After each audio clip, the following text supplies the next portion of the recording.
Hello, we're live.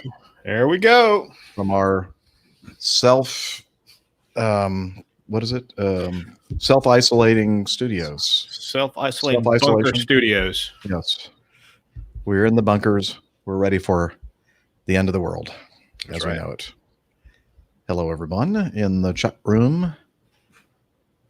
Hello from the COVID-19 inn in Germany. I guess there must be a lot of crews there. There's John. I was wondering about John, how John was doing. The fact that he lived on the other side of the pond and everything. Are they like just saying don't fly anymore, or are they allowed to do stuff? Do you know? Well, we're still flying. We're still flying. Okay. But I mean, I tell you what. I mean, one thing about our outfits that when things get really tricky, it's when we, seem to do the best. Yeah, I've heard that the cargo industry is really kind of doing well. In fact, they need help with all the stuff that they're having to do.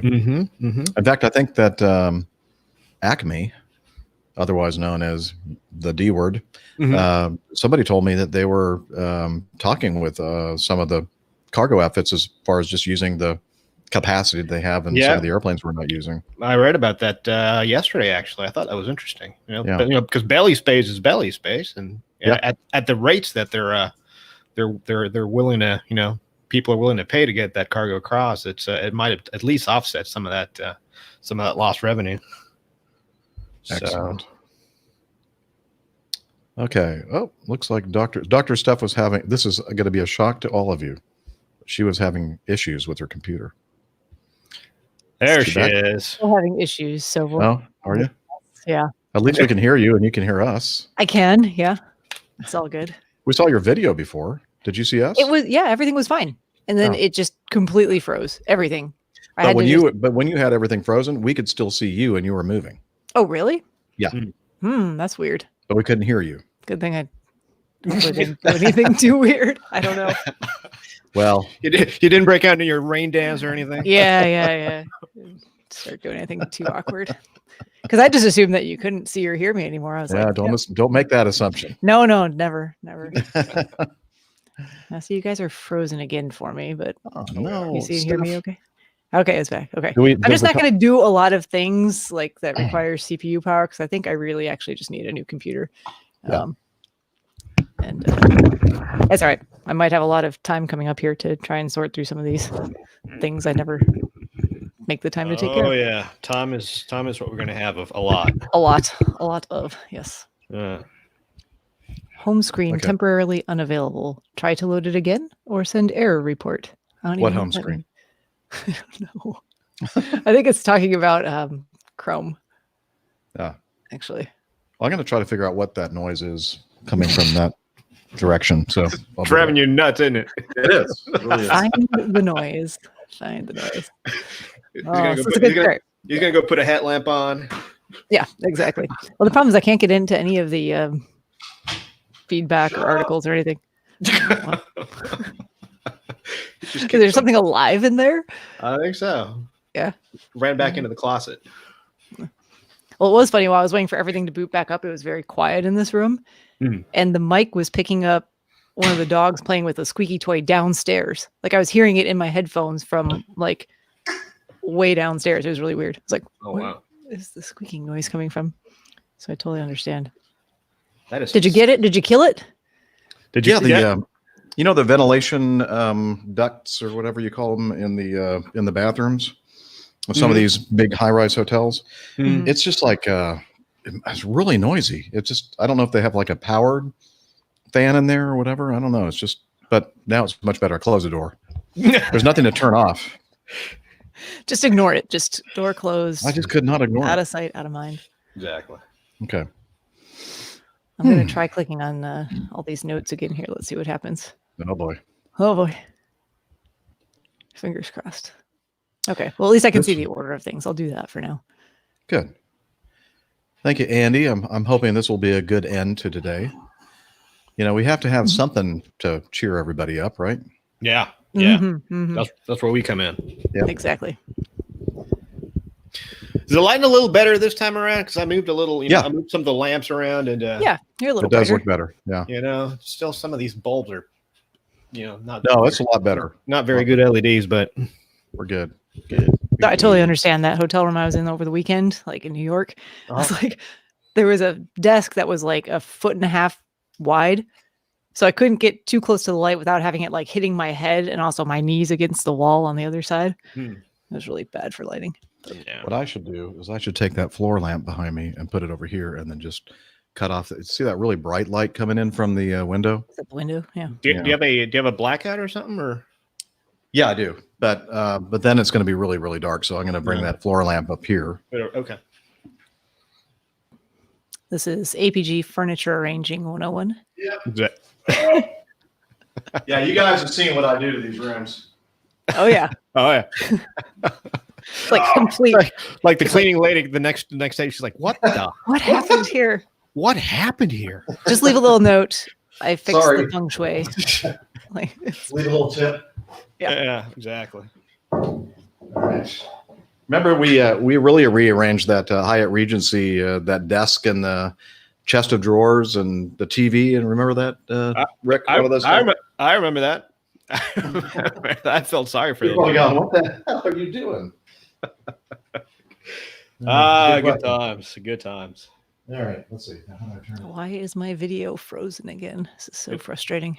I'm just sitting really still. Sitting really still, just staring off to your right? Yes. Not moving at all. It's very impressive. You could be like a street performer. One of those ones that doesn't move for a really long time, and then all of a sudden. Exactly. Yeah. Okay. And I have a little hat on the floor here where I collect my dollars. Exactly. Might have to start resorting to that without paychecks coming in. Paycheck. Yeah. Unimportant these days. Nope. Yeah, don't even talk about 401ks or anything because. Oh, I haven't looked at mine. I just refuse. These people are talking about, are you gonna retire early? Well, not if you look at my 401k. If you asked me this 3 weeks ago, the answer was yes. The answer today is not so much. All right. It shall pass. It yes, will. Absolutely. It shall pass. It will. Hopefully, and then when everything recovers, we'll recover like gangbusters. Oh, we will. Yeah. Let me see if I change the. That was weird. I clicked on the screen, and then all of a sudden, my cursor got like 3 times the size of normal, and then I could see everything again. Oh, if you like squiggle your cursor, it gets big. Is that a new thing? It's been around the last couple of No, all I did was click. Oh, I don't know about the click thing. I think my computer's just confused. Okay, never mind. That is not a new feature. No. Okay, now go to this webcam setting panel. Al, you're braver than I am to look at your 401k equivalent. I just don't want to know. I stopped looking when it was over 300,000 down. Ugh. Yeah. I know. Like you said, it's going to come back. Yeah, it's going to come back. It'll come back. Buy airline stock. That's true. Boeing stock was down to like $105 today. I don't know what it is now, but just in the beginning of March, I think it was 440 something. I've been what I've noticed is that a lot of the airline stock it's kind of mirroring the S&P. So just a lot of interesting stuff going on there. You got to look for insider buys, and when that happens, just you had the money to spend on it. This would be now would be the time. Exactly right. Mark, shame on you. Somebody powder Rick's head is blinding me. Sorry, I was doing a little social distancing in the beach the other day. Yeah, so they say, I don't know if this is true or not, but they say that those toilet paper liner things, for your seat, what do they call it? Seat paper things. Yeah. That stuff protector is really good for like rubbing on your forehead for like almost like makeup that you'd have when you go to a TV studio. Yeah. I have not tried it, and I'm thinking it's probably a joke. Somebody's trying to play on me. I just want you to be like, I tried that thing where you rubbed it. It didn't really work at all. It just smells like poop. Yeah. I think you're supposed to use it not already used. The unused ones. The unused. Yeah. That might be the problem. Okay. Oh, here we go. Still waiting for Dana. He was waiting for the bus to come home. Oh, everybody on the chat, just to let you know, Nick is not feeling well.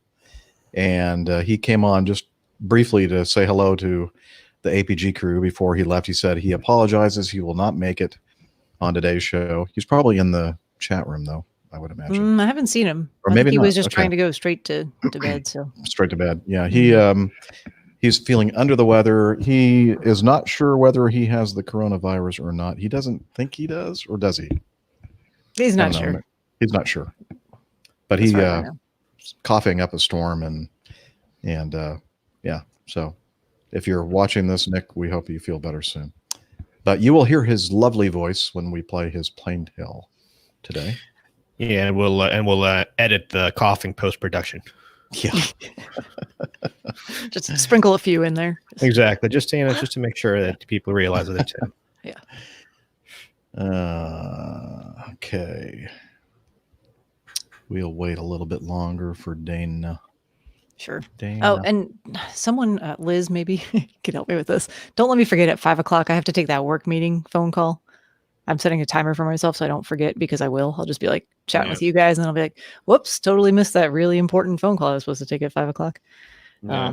I already know what it's about. We're not going to be continuing with elective procedures starting tomorrow through like April 3rd, which includes all of the procedures I do. So. Oh, those are all elective, I guess. Those are all elective. So just to kind of maintain the availability of it's resources, because I mean, we go through gloves, masks, all that type of stuff as well. It's about keeping people out of our waiting rooms and stuff like that who don't necessarily need to be there. It's about keeping staff probably in reserve too for, if people are starting to get sick who are the first line healthcare workers, you need to bring in other folks down the road too.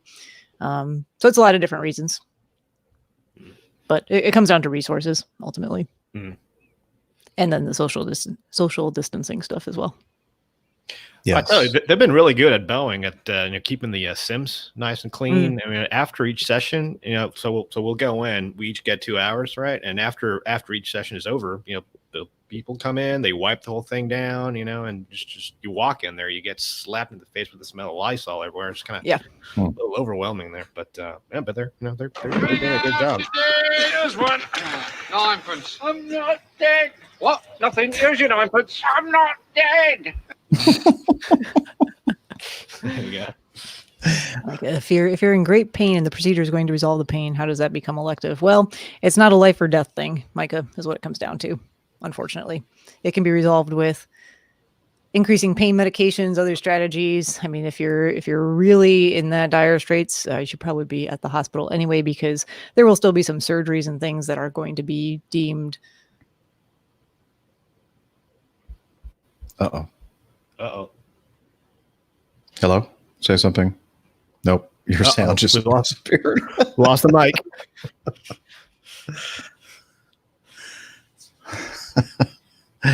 Not good for an audio podcast. Nope.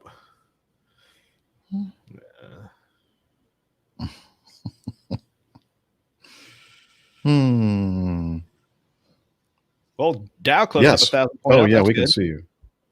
Oh, good. Yeah, that's good. All right. Yes. Keep your top on.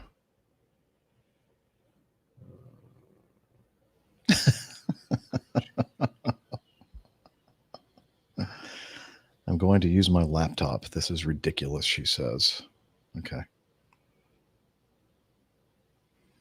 We need to perhaps tap into the coffee fund and buy her a new computer. This is happening more and more. It's a pretty old iMac she has. Yeah. So the same one she's had all these years? Wow, that's But that's the thing about those iMacs, but they're just last forever. They just keep going. Yeah. I know. But sooner or later, they just kind of give up the ghost. Yeah. All right.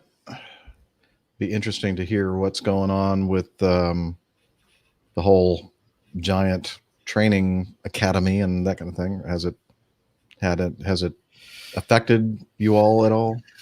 Not really. I mean, it's still business as usual down there. Like I said, I mean, obviously they're implementing steps to kind of keep things clean and people healthy and all, but I think that what's really going to, if at all, if it gets to that point, of course, going to affect is, the fact that some restaurants are not going to be serving anymore. You can't go in and sit in.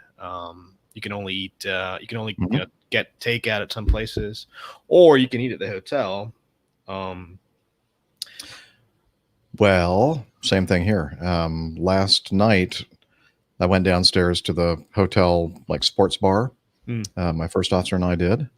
And basically, we were one of the last customers because while we were sleeping, got the little note under the door that said the mayor of Houston has shut down all the restaurants here in town.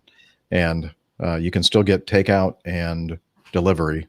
Yeah. And same thing here at the hotel, you have to get room service, basically. Yeah. Yeah. Well, so.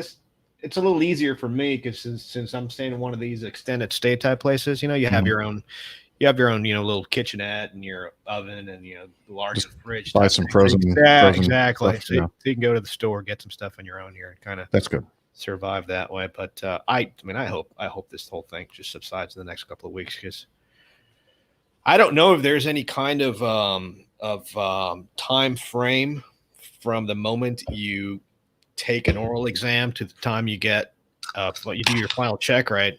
Wouldn't think it would be. No. I went into the curriculum and started reading through some of the FARs there, and there's really nothing. But the last thing you want to do is having to just to have to kind of shut down more than halfway because my check ride is in 11 days, so a week and a half. Well, if you were working for a passenger-only airline, I could tell you it probably would be affected, but because you're not, I think you'll be fine. In fact, they'll probably want to get you out of there as soon as they can, right? Yeah, I hope so. Get you all checked out as soon as possible.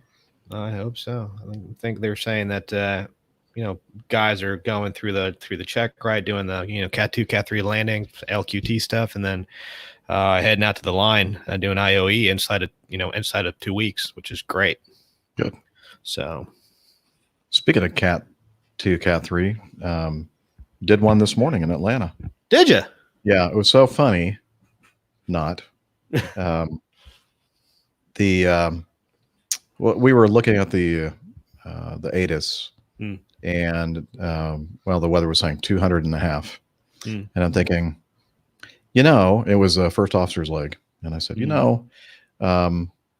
just last week, whatever, they were kind of having the same kind of weather, and then it would kind of get a little bit better and then kind of get worse than 200.5, and guys were having to go around do misses because they couldn't see anything, even though the visibility was good.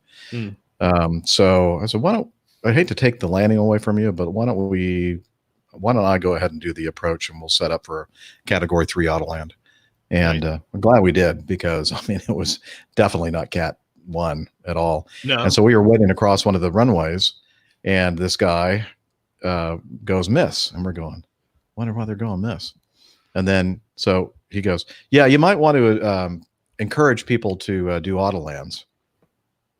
And we looked at each other like, well, it's not air traffic control's responsibility to manage what kind of approach you do in your airplane. They tell you what the weather is, and if you check in and they're already saying like 1500 RVR, you should really, that should be like ringing bells in your head. Exactly. Right? Just use common sense there. They kind of just made fools of themselves by making that radio call. And how far apart was ATC spacing people in? Oh, it was PRM, so they had the standard, 4 or 5 mile spacing. Okay. Well, that's kind of primrose path kind of issue there, because if spacing stays kind of what it usually is, that kind of tells you, well, maybe things are not that bad. But then again, as you said, you start looking again the ATIS here, and you start seeing RVR 1500 or lower. You go, right. Let's plan for Autoland. Yeah. But the other thing is, you got to tell them that you're doing an Autoland, because they have to protect the But once the weather goes below like 802, I think it's supposed to be protected. Right. But if right, because that's when SMICS comes into play as well. But as long as it's not, and if you don't ask for it, then they might not protect it, and then it could. I don't know if you ever saw that 777. I think it was a Singapore that landed in where was it? Germany somewhere, I forget. And there was an airplane on the far side of the runway going across the localizer. And then the airplane lost. Oh yeah, I saw that. That localizer on the roll. Yeah, they got on the runway and the thing was just trying to chase the loc signal. So, yeah, I pretty much what I do typically is once it's on the ground and the nose is starting to come down, and I got the reverse out, the auto brakes are coming on. I basically turn everything off then and just kind of take over manually. Just follow the because it does have a tendency to want to, start hunting for that signal. Steph, I'm back, I think. Okay, you were just staring wistfully. I'm just opening up all these other tabs here and listening to your very good conversation. You just look like you were just staring in my eyes. Like, is she actually there, or is she just frozen again? Unclear. This one should. I mean, the laptop should work. It's not ideal. I need to figure out if I can lower this chair because it's set up for my other computer, which is much taller. I have a little doohickey thing here. I can send one of these to you if you want. A doohickey thing? It's a doohickey. I have a lot of doohickeys. Also, this screen is tiny. It's nice and light. And you go like this. And then... And then you knock over the microphone. And then you spill your beer all over your computer. Beer. I did not spill my beer. That's a miracle. I didn't spill my beer. Okay, let me try that. It's like you put your laptop bottom over here, and except I don't think this tablet would work with that because it doesn't really have a. It's got like a kickstand. True. Yep. It's just and I really don't plan on using this regularly. I think I'm going to be buying a new computer because this one just keeps. I think you should. Yeah, it's been weeks now where it's just not been cooperating. So, oh well. Okay. Well, let's see. Have we heard anything from Dana? I don't know, but I do need to go get the mouse for this because using the little trackpad is insufferable. Okay. Be right back. Dana. How are we doing? Okay.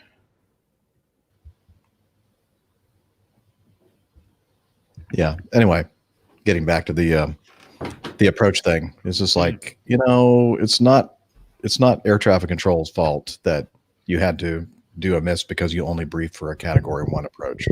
Right. So anyway, and of course we were feeling pretty pompous ourselves because we had done the right thing, didn't have a problem getting in. Right. So you open the window and you just stuck your arm out the window there. Recline your seat a little bit. Yeah. Just taxiing it like a boss. And then I said something on the radio like idiot. Like out loud. I wanted to, moron. But I didn't. Moron. Idiot. You're an idiot. Doing. Here we go. You're an idiot. That one. Or if Nick were here, I could do this one. Brilliant. Brilliant. Love that one. Or if Dana were there, he probably would have said this on the radio. Wow. I would not put that past him. Maybe you might want to start because Steph has to leave at 5. Yeah, maybe we should do that. Mm-hmm. So Dana can just join us. I'm hoping I'll be back at some point too. Okay. So I guess we could do that. Let me start the recorder. I guess I'll be the only one recording. Somebody has to. Yeah, I'm definitely not recording on this. Yeah, and it just works out better this way anyway. Yeah. Did you see my bandwidth here in this hotel? I did. It's impressive. That was amazing. She said. Yeah. 184 down and 245 up. Whoa. That's what she said. Yeah, that's amazing. So I should be coming in crystal clear. You Am are. I? Okay, good. All good. That's good, also good. what she said. Okay, so let's go ahead and start this thing. Oh, wait, Dana said something. Oh, no, that was earlier. You did? It's like I didn't see it. You okay? Yeah. Okay. Who are you talking to over there? No, I was just looking at my phone because you said something. I said I didn't see. Oh, anything. okay. No, yeah, I'd scrolled up because I was looking for the speed test results, and then I saw something from Dana, but that was a while back. Never mind. Okay, we're gonna hear from Roger. He just under the what do you call it? Under the wire. He got us the intro set, and I was able to edit it and put it to the music bed. So let's go ahead and Liz, if you're ready, we're going to start this show. And here we go. Let me find where my Evernote is. And intro. And all right. You're listening to the Airline Pilot Guy Show. The view from our side of the cockpit door. WAPG. It's the Airline Pilot Guy. Airline Pilot Guy episode 417. Yeah, he's up in the sky. It's the Airline Pilot Guy. Hello, you're listening to the Airline Pilot Guy show, the view from our side of the cockpit door, with your host, Captain Jeff, broadcasting live from Studio 15 at the Marriott Marquis in Houston. Today's show is recorded on St. Patrick's Day, March 17th, 2020. Yeah, he's up in the sky. It's the Airline Pilot Guy. Put your light and it's flying by. With the Airline Pilot Guy.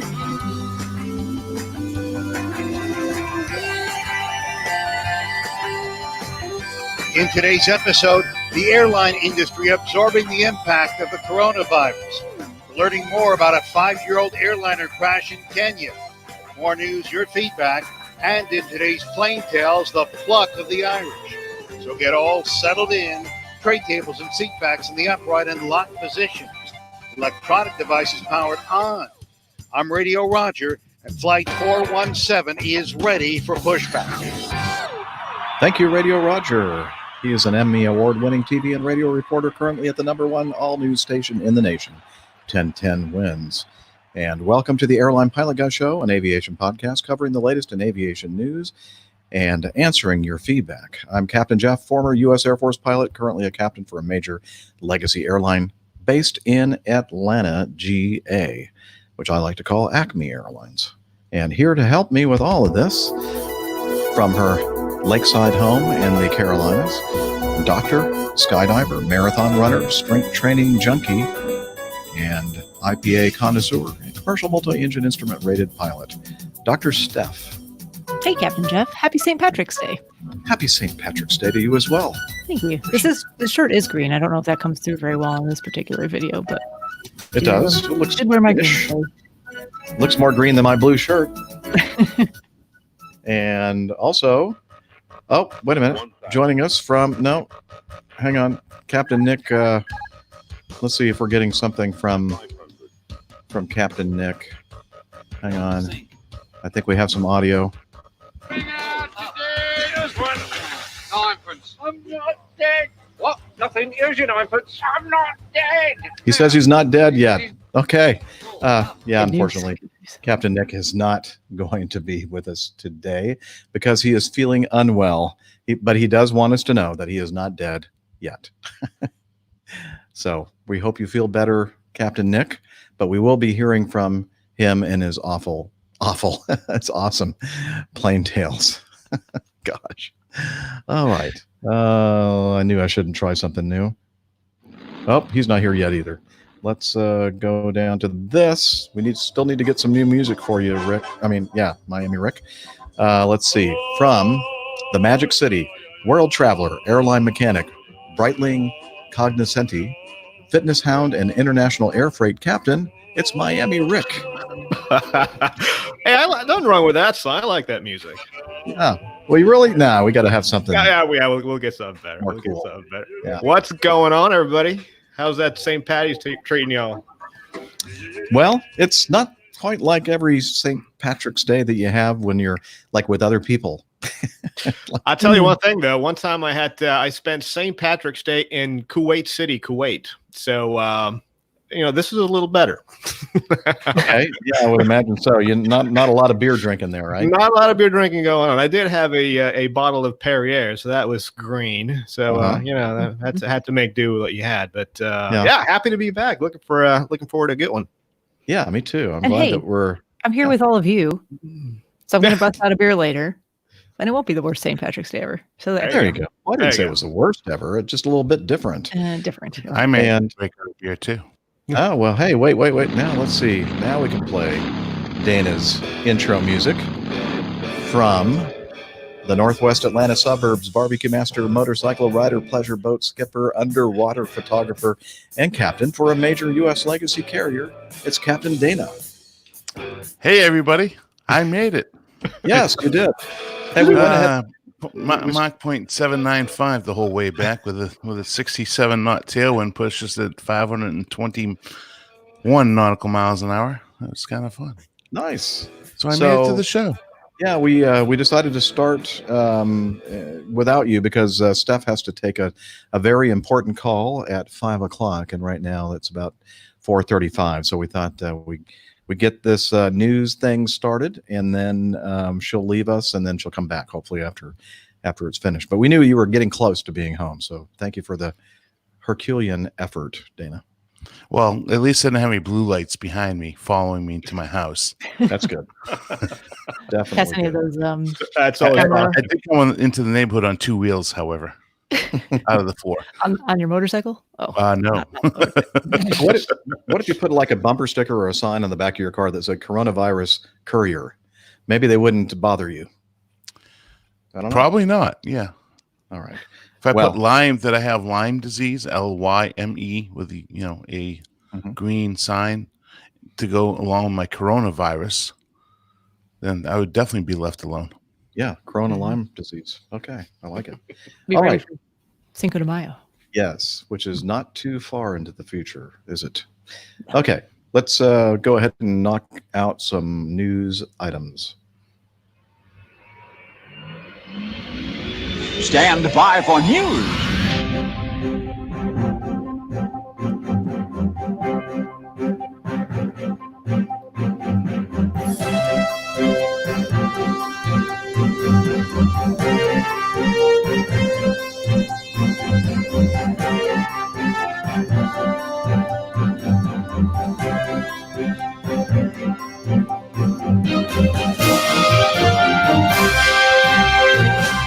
All right, the first item is from a crash that occurred about, almost 5-6 years ago.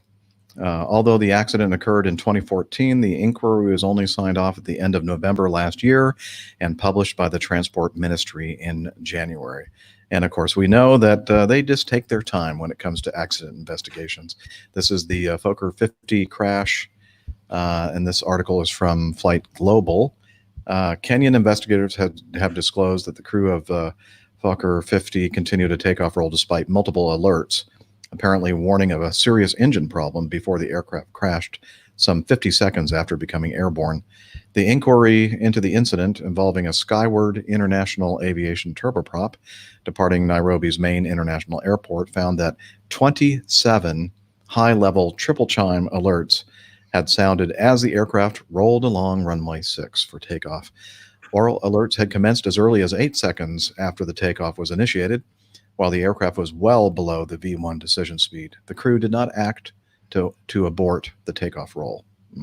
Not good. Flight data recorder information indicates the left-hand Pratt & Whitney Canada PW125 engine was exhibiting problems with increasing torque, but declining propeller speed compared with the right-hand engine. On its ground, pardon? Nothing. Okay.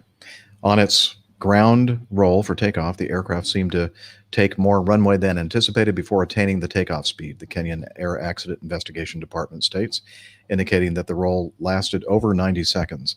The aircraft lifted from the high elevation airport at about 100 knots, but barely climbing, the inquiry says, reaching no more than 50 feet above ground after about 20 seconds while continually deviating to the left of the extended center line. That makes sense. Obviously, the left engine is not performing the way it should. You have more power on the right side, so it's making it kind of veer to the left of the extended center line. It subsequently collided with a building 2,100 meters northeast of the runway end. None of the 4 occupants, 2 pilots, an engineer, and a loadmaster, survived. It goes on talking about this 3-chime alert, which I'm trying to recall exactly what kind of airplane this was. Do you guys remember? Was it a ATR or was it a? It's a Fokker 50. Fokker 50. Oh, that's right. That's what it says right there. Oh, it says what's right on there. You read it like 3 times, but that's okay. And I had to think, for a second. That's why I said prop, because I had to remind myself Fokker 100 is a turbojet, whereas the Fokker 50 is a turboprop. Yeah, that's probably one of the reasons, and the other is because I thought that was the name of the airline. No, I'm just kidding. It's a Dutch airline. Yeah. Exactly. So, I've never flown this airliner before. Obviously, I've never actually flown a turboprop. So this 3-chime alert apparently is a big deal. It would be maybe equivalent for the airplanes that we fly, that you get a engine fire warning or some kind of a very important high level warning, and you just keep going down the runway and not aborting the takeoff, which is just, I don't know. It's interesting, as you say, because it says here that the first indication of trouble was 8 seconds in, and a lot of these airplanes, as you progress in your takeoff run, a lot of the cautions and the warnings are inhibited as you get closer and closer to rotation speed, so as to not cause you to abort the takeoff unnecessarily, or put you in a position where aborting the takeoff might actually be more dangerous than continuing the takeoff. Obviously, up to V1 speed, which is your go no go speed based on your runway. So if you have an indication of trouble that early on, obviously you want to try to abort, because it obviously, it'd be a low speed abort, easier on the brakes. I have flown many times in and out of Nairobi, and as the article says here, it's a high altitude airport. Obviously, the runway is very, very long, but that really the fact the airport is it's a high altitude airport, high density altitude airport, means that the required thrust to get the aircraft safely off the ground is higher. And also the fact that, particularly for turboprop airplanes, I've never flown turboprops. These turboprop airplanes have a very, very critical speed. Well, 2 actual very critical speeds. One is called the VMCG, which is your minimum controllability speed on the ground, and your VMCA, which is the same for in the air. And you cannot maintain a proper flight path, a straight flight path, if you are below that VMCA, because you just don't have enough rudder authority to have the rudder have enough aerodynamic authority to keep you going straight down your departure track there. So I see that as you were reading there, Captain Jeff, the airplane deviated to the left. So as I was saying, 8 seconds that early into the takeoff run, just abort the takeoff, man. What the hell are you thinking? I mean, Yeah, and unfortunately, we don't know. We don't have any indication as to why they would have continued doing that. These weren't, at least the captain wasn't inexperienced. 6,800 hours in command of Fokker 50s. So, well, that's exactly what the problem was. He's been on the airplane so long, he's deaf. He didn't hear anything. He's like, I didn't hear a warning. It's kind of like, no, I was going to go there. No, I'm not going to go there. I can still hear you. I was going to say, after so long, you become tone deaf to certain things. Yeah. True. This interesting paragraph right below the one that you were talking about is experience stuff. Mm-hmm. Analysis of recordings from the previous positioning flight by the aircraft showed a 3-time alert had occurred, and that the crew spent time trying to diagnose the problem. Despite the evidence from the cockpit voice recorder, the monitoring pilot for the flight denied knowledge of any anomalies, says the inquiry. And same flight crew. Interesting. Yeah. So they're just kind of like, oh, it's worked fine before. So what could possibly go wrong? Yeah, not the right attitude to have. Nope. All right. Well, obviously, the lesson learned here is that if the airplane warning systems are trying to warn you of something that is very important, then you should probably pay attention to it. Exactly, and as I was saying, these warning and caution inhibits, as I said, come into play the closer you get to rotation speed, and usually, depending on the manufacturer, they'll be inhibited up until either 400 feet or 20 seconds after takeoff. So that's when the warnings come back in. So that in the interim, while you are on that very critical portion of the takeoff run, while you're rotating and flying away from terrain initially, you need to have all your just basically focus on the flying itself. And if you do have an engine failure, the airplane's going to yaw, but you're going to be above the speed you need to, one, clear obstacles, and two, maintain your track. So, yeah. Good point. Oh, I'm looking at the chat room here, and apparently one of my long lost relatives is there on the Facebook live feed. His name is Soren Orskov. Did I get that right? Or Orskov Nielsen, spelled exactly like my last name. He says, "Thanks for great podcast. Regards from Nielsen and the Danish flag." Nice. Very nice. I wish I could say something in Danish to bid you a fond farewell, but I don't know any Danish at all. I barely know English, actually. So thanks for hanging out for a little bit. Send in some audio feedback. Conclude with a Danish. There you go. Sign off. If he's still there, do that, Soren. Okay, item B, the Turkish Pegasus flight that crashed sometime last year. What was the end of last year? I think end of last year. Yeah, I remember the video was just very. Rick, did you have a chance to see this thing? It was brutal to see the thing go right off the end of this runway, and then it just basically disappears and goes down this deep ravine, broke into 3 separate pieces. Now, you guys are going to have to help me with this because I'm having a lot of trouble understanding this report, and I think part of it is because it's probably transcribed from Turkish into English, but. It starts off by saying, this is from Reuters, the Dutch co-pilot of a Pegasus Airlines plane that skidded off the runway, killing 3 passengers at Istanbul's Sabiha Gökçen, I don't know, airport last month, did not understand guidance in Turkish and failed to brake in time, according to a report seen by Reuters. The Pegasus plane, flying in from the western city of Izmir, sped off the end of the wet runway, broke into 3 pieces after a drop of 30 meters. That's like 100 feet. State media later said that the flight's captain was arrested. According to a preliminary report seen by Reuters on Thursday, the control tower initially told the pilot to hold off from landing due to harsh weather. If you'll recall, there was a very severe thunderstorm making its way over the field at about the time that we're being vectored in for the approach.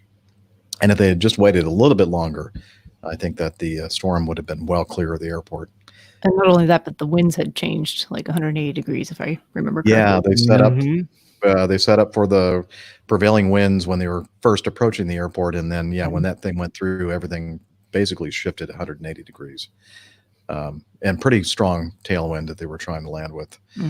Yeah, it was a 18 knot crosswind and then a 15 knot tailwind component, which in a lot of cases it's some airplanes it's above tailwind limitations, which is usually 10 knots. Some airplanes, the 747, you can have up to 15 knot tailwind, but most airplanes only 10 knots tailwind, and that's something that you at least I try to incorporate that into my scan when I come in when very, very short final. Because like you were saying just now, you might be flying the approach with a headwind component the entire time, but you come over the numbers, that turns into a tailwind, and that severely diminishes your landing performance because now you have a higher ground speed, you're floating, you're in ground effect, and your landing analysis, your landing assessment numbers basically are just not worth anything anymore because you're not you're not crossing the runway threshold 50 feet. You're not touching down in the touchdown zone, so everything it's invalidated. Okay, So again, it says that the Dutch co-pilot did not understand the Turkish guidance. Now, correct me if I'm wrong here. I think that the captain was Turkish, and he probably understood the language, and he was the captain. I don't know why they're spending so much time focusing on the co-pilot, right? Because the captain is the one that has the authority on the flight deck, whether or not you fly an approach or not. So yeah, I don't know. I get what you're saying, the confusion with this particular article. I guess I just wonder if the news organization has just picked up on that part of it, and that's why they've highlighted it in the story. Well, maybe what it is because if the captain is Turkish, he's not as free to speak as the non-Turkish first officer. Might be the case. That might be. Well, anyway, so I'll continue to read a little bit more of this article. They said they're commenting on the report. Quote, when the speed indicator showed 57 knots, speed brakes and thrust reversers were turned off and manual braking was turned back on. Okay. Yeah. What do you mean the manual braking was turned back on? I think what they mean to say is they stopped using thrust reverser. They stowed the thrust reversers and speed brakes and were using manual braking instead of automated braking. The deceleration was the first manual braking. Let's see, the first manual brake was used at a ground speed of 84 knots, and that was not enough. Therefore, the plane ran off the runway speed of 60 knots, it said. I think a lot of this has to do with the transcription from the language.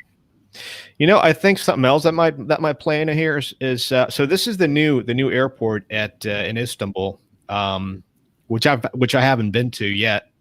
But I flew in and out of the old Istanbul airport many times, and the runway they would use for landings wasn't exactly a very long runway. So especially when conditions were a little marginal, it was a bit of a snug fit going in there, especially at the higher landing weights. This new airport, obviously, brand new airport, brand new patch of land, so they could just basically sprawl as long as they want and make the runway as long as they want. So maybe that I'm obviously speculating a little bit here. So the pilot, the captain being Turkish, the fact that he was used to flying into the old Istanbul airport, now he's got this very, very long runway. Maybe that led into a little bit more complacency as far as dropping what your standards should be for stabilized approach criteria, which are really set in stone when you think about it, as far as airlines are concerned. And by stabilized approach, I mean on glide path, engine spooled up, fully configured for landing, with your landing flap setting, with all your checklists complete. And usually the final gate for that is 1,000 feet above field elevation. It used to be 500 feet for visuals and 1,000 feet for instrument approaches. Now I think the airlines all, just every airline that I know of, even in South America, now use 1,000 feet above field elevation as their stabilized approach criteria. And when you read what I went from here, because this article really doesn't make a lot of sense to me, and I went over to the Av Herald and read through what Simon had to say about it. And he put in there some of the S-mode data that was transmitted from the airplane, a lot of the ground speeds, the altitude at which the threshold was crossed, the fact that the runway was contaminated. And with an 18 knot cross and 50 knot tail, and from what I've heard, even Captain Jeff, not you, but the other Captain Jeff, he's saying that and I've always heard the 737, the 800s, they don't particularly have very good brakes. The brakes are a little iffy on those. I mean, not that they're dangerous or anything, but the amount of braking power, it's not really what it should be for any other airplane, but it's probably better than the Mad Dog. Hey, to bring us back up to 50% here, this is actually not the new airport. This is just a secondary airport. Oh, is it? Okay, yeah. Okay, that's all right. Excellent. So, yeah, because I don't remember this airport here. I haven't. Captain Alice let us straight on. And also, I'm not sure how long this runway was, but they did have to end it at a certain point because it went down this very steep, the steep ravine, and because there's some kind of a roadway, a perimeter roadway that goes, or like a major highway or boulevard or something down there. So, and then this I don't recall hearing about until reading this when we were talking about this accident before. The report also said that audio recordings from the flight showed that the pilots panicked over possible damage after the plane was struck by lightning some 6 minutes before landing. So it sounds like things were a little crazy. I feel like that was a different, I don't know. I remember something similar to that, but I thought that was a different incident. Oh. I can't remember which one. Anyway, confusing them. All right. Do you have to go, Steph? Yeah, I'm going to probably step out now, and I will rejoin you after my meeting has concluded. So then you can give us an update on what's been going on with you when you come back. I will do that. Okay, see you in a few. All right, bye. Okay, let's continue. We talked about this a couple of episodes, I believe, ago when we heard that the TSA was shutting down, and we all thought, what? The Transportation Security Administration is shutting. No, this Trans-States Airlines, a regional airline based in St. Louis, and they were going to be shutting the doors and turning off all the lights at the end of this year. But because of this coronavirus outbreak, they are dead. They are ending up their operations by the end of this month, March 31st. 2020. So that's kind of sad. So that's just a little update on that. And thoughts and prayers go out to all of those who are involved with this company. And hopefully you'll be able to recover and do something great into the future. So just wanted to quickly mention that. Terrible. It is. And I guess they've been suffering for quite some time, right, Dana? Yes, they've been suffering for a long time. So they've continued to decline over the last several years. Yeah. And then finally, hey, how about some good news before we kind of go back into bad news? Yes. Good news. Item D, college cross-country team buys a plane ticket to get lunch from an airport Chick-fil-A. And this was sent in by Chris Cheatwood in Northern Alabama. We sometimes call him the guru. Let's see, this story from Albany, New York. A group of Rensselaer Polytechnic Institute RPI students decided to get creative after wanting food from Chick-fil-A. Vincent Petrino, a senior at RPI, is the captain of the cross-country track and field teams. He and his teammates had a week off from competitions, prompting the idea of getting Chick-fil-A for a team lunch. The only problem, the closest Chick-fil-A restaurant is about an hour and a half away, outside of one located inside the Albany International Airport. Petrino did not think it was worth the 3-hour round-trip drive just to gather up some grub for a team lunch. Instead, he and his teammates figured if they had enough interest from all the guys on the team, they could collectively purchase a single plane ticket, use it to get through airport security, and get everyone's orders. So that is exactly what they did. Petrino ended up purchasing a one-way airline ticket to Fort Lauderdale for $98, since it was the cheapest flight he and his teammates could find. The cost per person for the airline ticket was about $5.50. He then proceeded to make his way through TSA security to purchase food for 18 guys, including himself, with no intent to actually board the flight. After it was all said and done, Petrino victoriously walked out of the airport, food in hand, which included 15 Chick-fil-A sandwiches, 15 large fries, 156 nuggets, a bag of cookies, and just one bag of cookies, and a lemonade. The total cost of the food order came out to be $227.28. And so that's the feel-good story of the day on episode 417. My only question is that actually legal? I mean, it seems like there's some kind of a rule against doing something like that if you really don't intend to fly, but maybe there isn't.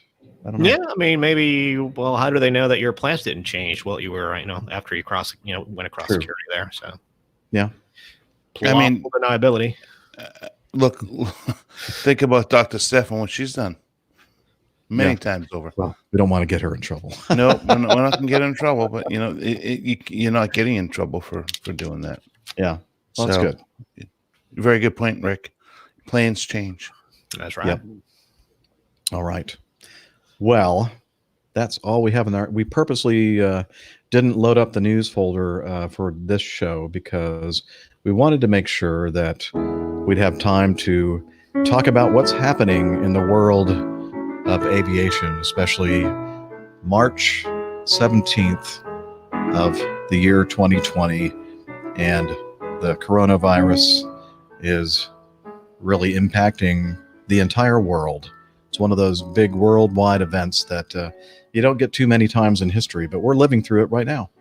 And so we thought we'd take some time to not only talk about what we've been doing between shows, but at the end of this, we'll go ahead and start talking a little bit about the coronavirus, the COVID-19, the coronavirus 2019, and now 2020 as well, and how it's affecting all of us as far as our jobs are concerned and our lives personally. So with that, Dana, I think that you had a trip and you had a meetup, and it's probably the trip that you just came home from. Or is that a previous trip? That was a previous trip. Okay, previous trip. Okay, I think so. No, actually, it was Sunday. What? You know, that was this week. Okay. You know what? Today was a very long day. I was up at 3:30 this morning. Yeah, 3:30 this morning. So I'm kind of actually flaking out right now. I'm kind of tired. It was a very long day. Three very long legs. Yeah, with some pretty gnarly weather. So, yeah. Where were you flying today? Flew out of Hartford, Bradley, Windsor Locks, or Springfield. All four of those are related to that one airport. Mm-hmm. And this morning showed up, and it was snowing out. Snowing? I was not expecting snow. So showed up, and I was actually in a very good mood, ready for my last day of work. And did it snowball from there, my friend? No pun intended, but it got thick and real thick. No fuel at 7 minutes prior to departure time. They had just started fueling at that point. Took a delay for that. Then now they're trying to pull the jetway off the airplane. Jetway wouldn't work. So finally, by the time we push back and get everything done and then de-ice, then we call for a taxi. Yeah, you've got a 15-minute flow control time into Atlanta. Not bad for going to Atlanta. Not bad, but not usually that way at 6 o'clock in the morning. Yeah. So, because the weather here in Atlanta was not great. Exactly. So then flying down to Atlanta, 100 knot headwind. 2 hours and 2 hours and 16 minutes with 23 people on the airplane. Wow. Yeah. So then we're on the way down to Atlanta, and the weather is crud in Atlanta. Had to do a Cat 3 auto land. Could have gotten away with Cat 2, but when we checked in, it was 1,200 RVR, right at the minimums. Oh, and by the way, coming in from the Northeast, we went to the most southern runway at the airport. So ended up at runway 10, shooting the auto land, and it was a bit challenging. Hey, no, Dana, sorry, don't mean to interrupt you here, but think about it. I just realized this today that when we're doing those low vis approach procedures, I'm thinking now that I would prefer to be on that runway because you don't have anybody crossing that runway and moving that localizer signal around like you have when you're landing on 9 right or 8 left. I know it's a little bit longer to taxi in, especially in low vis procedures, because they try to slow everything down as much as they can to be as safe as they can. But I landed on 10 this morning as well. And anyway, I just thought I'd throw that out there. Well, and that's very true, and it's a very good point. I mean, you don't have that crossing traffic, and it makes it a lot more stable, especially for our aircraft coming down the pike. And of course, my FO is all excited because it was his first auto land in the Schmutz. So I'm having to pay. This trip was a bit challenging because I now have to do a review on him. Is he on probation? On probation. Oh boy. And I'm not going to say anything on the air. Anyways, so now we're running late. Yeah. I'll just say the Air Force Academy. What else do you need to say? I don't. Not one word. I'm going to smile and continue on. So, yeah, it was a challenging day.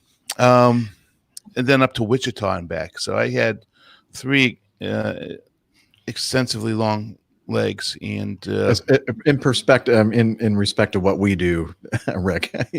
Rick is listening to us talking about 2.5 hour legs as extremely long, and that's like, what's the shortest flight you ever do, Rick?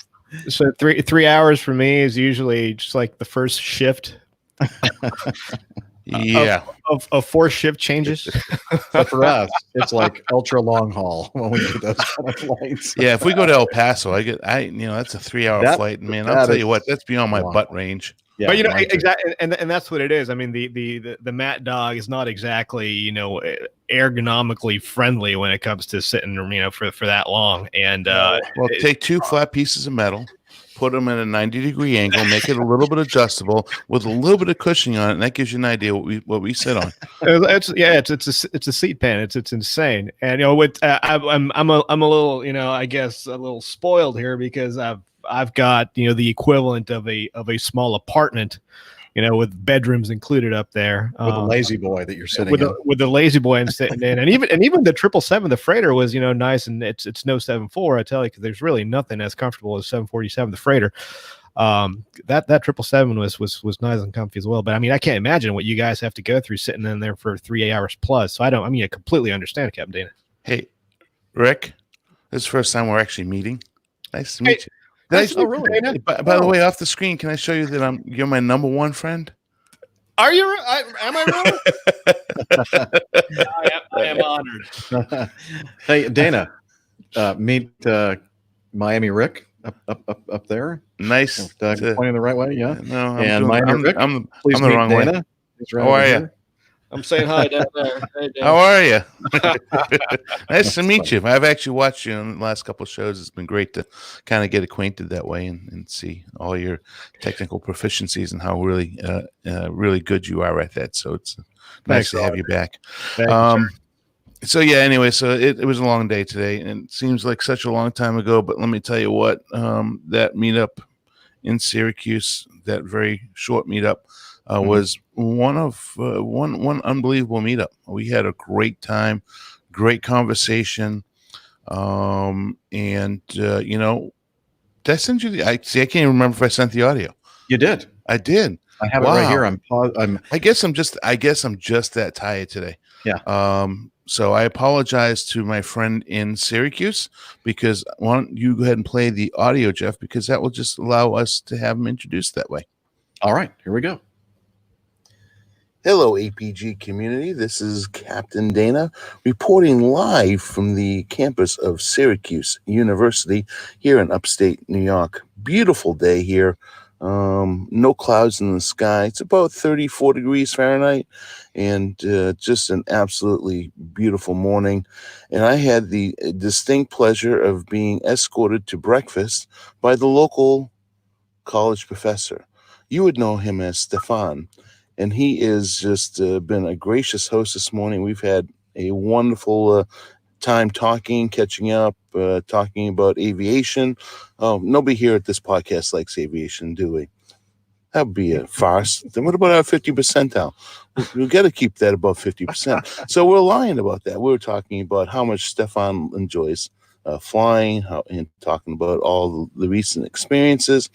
So anyways, after a very nice breakfast that we enjoyed together, I want to take this opportunity, give Stefan the microphone to say hello and say a very warm welcome to the APG community. So here you go, Stefan. All right. Hello, APG crew. It's a real pleasure to meet up with Dana this morning. We had a great breakfast at Funk and Waffles here in Syracuse downtown. Beautiful weather. We had chat about the interesting times we live in. Looking outside, I think we both feel like we want to go flying right now. We sure do. Yeah, I mean, and ironically, we both are. We both are indeed. We're both gonna head out to the airport.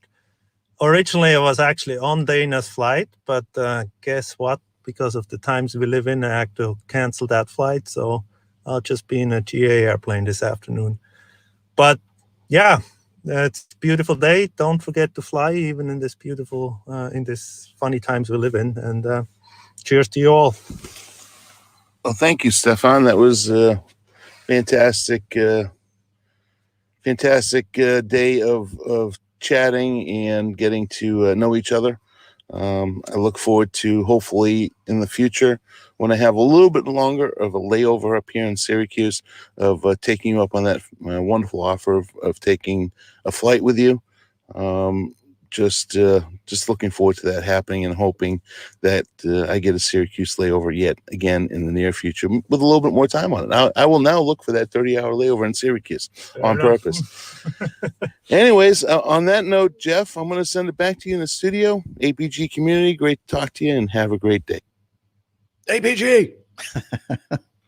Yeah, what's that show on APC? The Goldbergs and Adams, the guy that's kind of the star of the show. His brother has some kind of a like a gang of friends, and they call it JPT. I probably shouldn't have mentioned it because I can't think of exactly what but it's 3 letters, and they say it, they like yell it every time they're together. And so I thought every time I hear them do that, I always think APG. Yeah, I'll have to get a little clip of the show, and then it'll make it probably more understandable next time I yell out APG like that. So I'm going to definitely cut this out of the show, Liz. Don't worry about it. Yeah, I was going to say, because you're only making sense to yourself at this point. I know. I'm not even making myself sense to myself right now. So anyway, well, that's great. It's I met up with Stefan a couple of times, and he is he's part of the Syracuse Flying Club, and he's also I don't know if he's a double I, but he's a CFI. So he does a lot of instruction there and at the Syracuse airport. An amazing, absolutely amazing gentleman. And he's really super smart. He's a professor of physics, and he's like not like just an instructor kind of guy. He's like in research. Yeah, they're doing research on finding the wavelength between black holes colliding or something, like gravity waves and stuff. I mean, gravity waves. I mean, it's just well above my limited vocabulary and understanding, but he did a fantastic job of explaining what he does. And I honestly hope that I do get another Syracuse layover, other than obviously having the opportunity to hopefully go fly with him. But I would like to go and sit in his classroom when he's teaching, because he's a very articulate. Stefan, I'm talking about you. You're a very articulate man, and I thought you were talking about me. No, you're just a handsome, sexy mustache guy, man. Oh, that's funny. Stop it. Anyways, that's not politically correct. I'm sorry. Anyways, what a great breakfast. What a great. It's just whatever. I just can't wait to go up there again. So the trip ended here this afternoon, and I rushed home on 2 wheels, coming across every corner, trying to get back here. Well, glad you did. I'm glad you didn't break too many laws, and that the local constables didn't pull you over and throw you in jail. Yeah, well, if they did, well, I'd send Captain Jeff to the rescue. He'd show up with his really nice mustache and say, "I'm a constable too." Gosh, wow. Are you? I think he wants a raise. No, I think I'm just delirious because I'm that tired. Paul said on the in the chat room, "Why don't you go, change your shirt and because I am still wearing my stripes at least, and make yourself a bourbon." If I had one bourbon right now, I think I'd probably pass out on my computer. Yeah. Hey, I just wanted to mention quickly, I've had a couple of meetups up in the Syracuse area as well, and Stefan has always been, I think, at all of them. But Tom Catalino, one of our Coffee Fund cadre members, is also up there. He's a small business owner, and so Tom, we'll have to, make plans to meet up again. I've met up with him a couple of times as well. So, and it just goes to show how important it is to go ahead and look at the schedules. You never know when we're going to be in your area. And it would have been great to meet Tom the other morning as well. Yeah, you'd love him. He's a great guy. All right. Anything else, Dana? Any big plans for the rest of the week?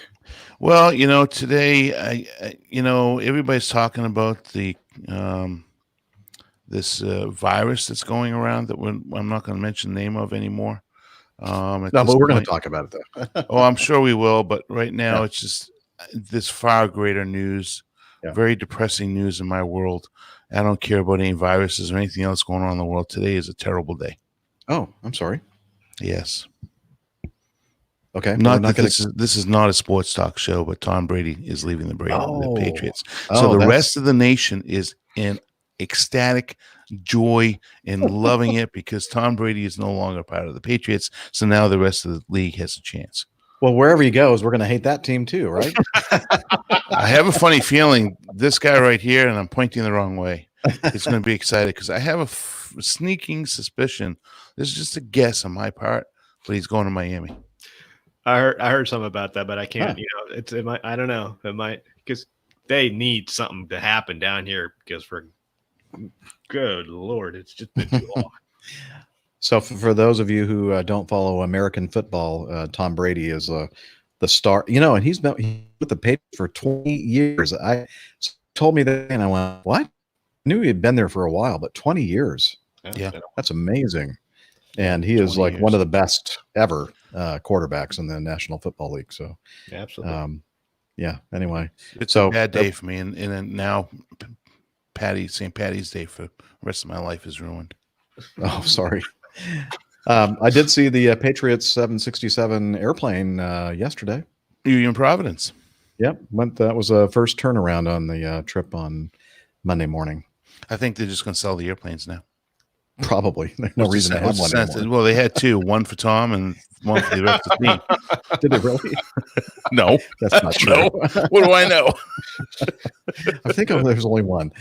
Anyway, well, thanks, Dana. I mean, I always wanted to be, I always wanted to have the opportunity to become a pilot and fly either one of those airplanes. Now the hell with it. I don't need to fly. You don't care. Well, I'm sure it's not as bad as you think it is, Dana. I'm just playing off of it. Yeah. But when I do change and come back, I might have a little surprise. Okay. Rick, what's been up, man? You're still in training. Still in training, and so what? This is the 17th of March. I've been here since February the 4th. So it's been a little while, over a month now. As I was saying earlier, hoping to get this done by the 28th. So I have a check right on the 28th. And then after that, I have a couple more simulator sessions for low visibility operations, low visibility approaches, upset recovery training, and knock out a couple of landings at max crosswind component, for both sides. Get that out of the way, and then you do a couple of days of it's called LQT, line qualification training. Just a couple of classroom days in there, and if everything holds up the way it seems to be holding up, I'll be completely done by April the 4th, just a day short of my 39th birthday. So so we're hoping to have everything ready by then. Because as I was saying earlier, it would be really bad if they put a halt to the training. Although as they've been really good about keeping people healthy. The Boeing Training Center is running like clockwork. They're keeping the simulators spotless. But they're wiping everything down with Lysol and disinfectant in between flight sessions. Everyone seems to be healthy and just practice common sense, and you should be all right. I think, and I hope this whole thing will just kind of fizzle out in the next couple of weeks. And I believe that'll be the case. But yeah, been in school. As far as going back to flying, after I'm done on the 4th, I'm hoping that I'll hit the line there for initial operating experience inside of 2 weeks. So I'm hoping to have everything done. If not by late April, by early May sometime, be completely checked out and out in the line. So we'll see how that goes. So now, do you know where you're going to be based yet? I'm Cincinnati based. Okay. Cincinnati based, yeah. So Cincinnati based. So the 767's got 3 bases. One is New York, which does the bulk of the Air Mobility Command, the military flying that we do.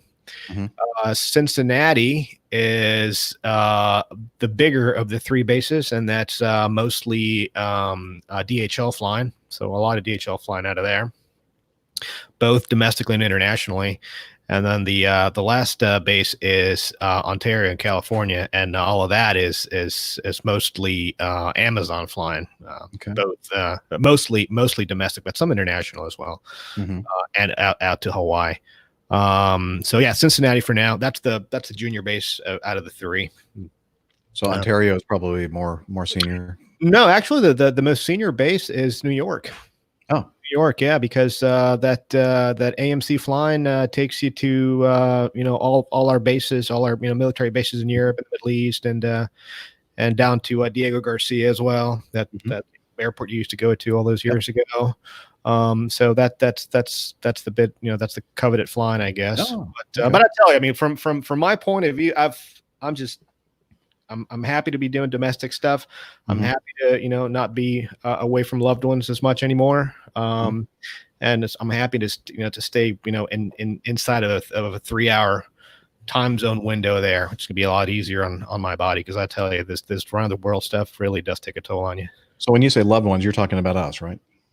Yes. Okay. I thought so. Good. We love you too. Okay, well, good. Well, I know that training will go well for you, and look forward to hearing about your LQT and all the rest to come. Yeah, that's very cool. Let's see. Just a quick mention. Like for me, not a lot going on. As you know, I'm very busy in activities, music ministry activities at my parish church. So between the last show and today, the weekend was mostly consumed with that kind of thing. And although our parish and our archdiocese in Atlanta, and I guess all around the country and the world, has been pretty heavily affected by this virus outbreak and trying to contain it and not transfer it to other folks, as best we can. And so things have been really kind of slowing down in that respect at the parish church. And I just got an email today that said that basically masses for the next weekend and the following weekend, for the time being, probably going to be extended beyond that, are canceled completely. So no masses in the Archdiocese of Atlanta for at least 2 weeks or more. So at least I'll have some time off on the weekends to spend on editing the APG. Green slips. And possibly green slips, yeah. There you go. And again, as I said, we're kind of circling around it a little bit, but we're going to talk a little bit more directly about the COVID-19 after we finish this little getting to know us segment. But I just wanted to mention some big news in the APG community. Captain Craig, his birthday is Thursday of this week, 2 days from now, March 19th. And First Officer Mila's birthday is on Friday, March 20th. So yay, happy birthday to you guys. Shall we do a round robin birthday celebration? Let's see, I'll start it off. Happy birthday to you. Bump it up. Happy birthday to you. Bump it up. Dana. Happy birthday, dear. Dear Craig and Mila, happy birthday to you. And many more. Trust me, it's a lot better like that than all of us trying to sing all at the same time. But because of this latency thing, it just turns out to be a horrible mess. And I said that whole idea. Yeah, you did. It worked out all well. My fault. Yes, it was your great idea. So anyway, so happy birthday, Captain Craig and First Officer Mila. A big part of our APG community. And speaking of our APG community, I just mentioned on the last episode, the West Coast APGers, they just started a Facebook group, and they just announced their first meetup. And guess what? I think only a couple of days after setting the date, they decided we have to cancel it because of the coronavirus thing and social distancing and such. And one of the members of the West Coast APGers. Her name is Connie, and I was talking to her on the phone, and I just happened to be recording our conversation.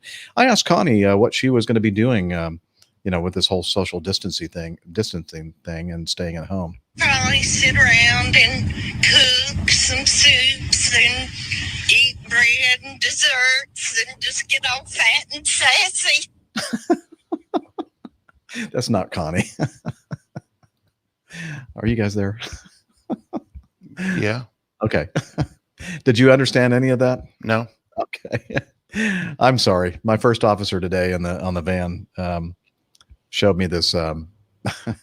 It was from some news network, and they had a lady. I'm not even sure where this was in the country, but I'm assuming somewhere in the South.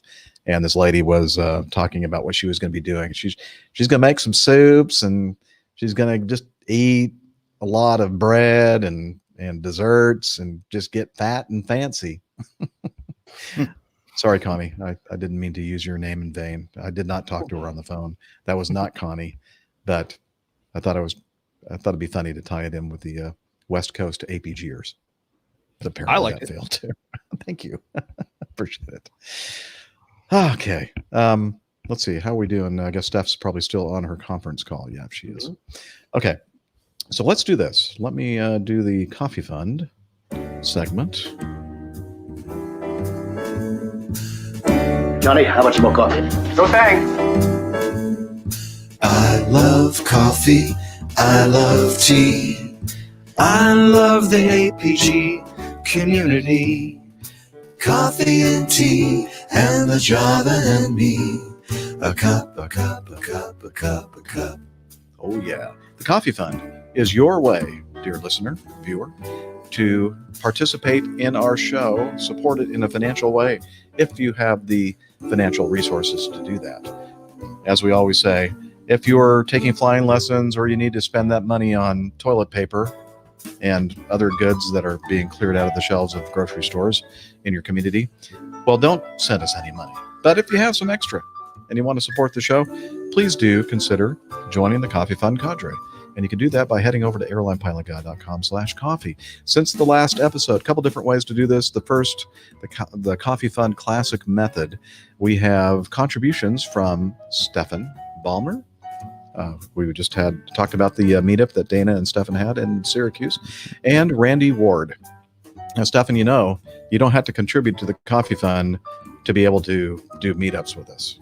You don't really have to do that, but we do appreciate it.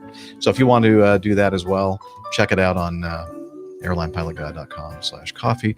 We also have another way to do it. It's called Patreon. You can become a patron of the show. No new activity in that respect, but it's a great way to support the show. So check it out again, airlinepilotguy.com/coffee.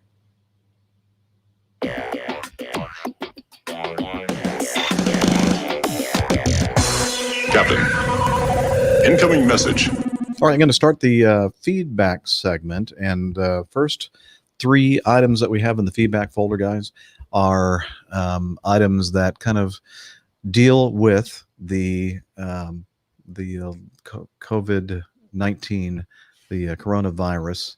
And I'm trying to pull up I'm in the wrong folder. That's why. Okay, I'm sorry. That's why I'm confused. First item is from Dave. And he sent this little cartoon comic strip, kind of funny, I guess, if you want to call it that. And I think it's pretty funny, actually. He says, Jeff thought this was pretty funny. Best to you and the crew. Cheers, listener Dave. And I think I have a way of showing everybody on the stream, the video stream, this cartoon. Here we go. So at the top, it shows in the inside of an airplane, and people that have kind of different expressions, some shocked, some fearful, etc., because they're hearing the pilot making a PA. This is your pilot speaking. I'm working from home today. Yeah, not something you probably want to hear when you're on the airplane in the air. So thank you, Dave, for sending that in. It's always good to have humor in these kind of tough times. Certainly. Moshe from Israel sent in some audio feedback. So I'm going to play that next. Item 2. Hi, APG crew. It's Moshe from Israel here. Today was an incredibly sad and difficult day for me, but listening to APG really cheered me up. So let me just fill you in on what's been happening over here on our end of the world. I work in flight operations at Acme Israel, which has taken an absolutely tremendous blow by the whole COVID-19 coronavirus crisis. A couple of weeks ago, the Israeli government required that all passengers arriving from any country now have to go into 14 days of quarantine upon arrival. So basically, our entire operation ground to a halt.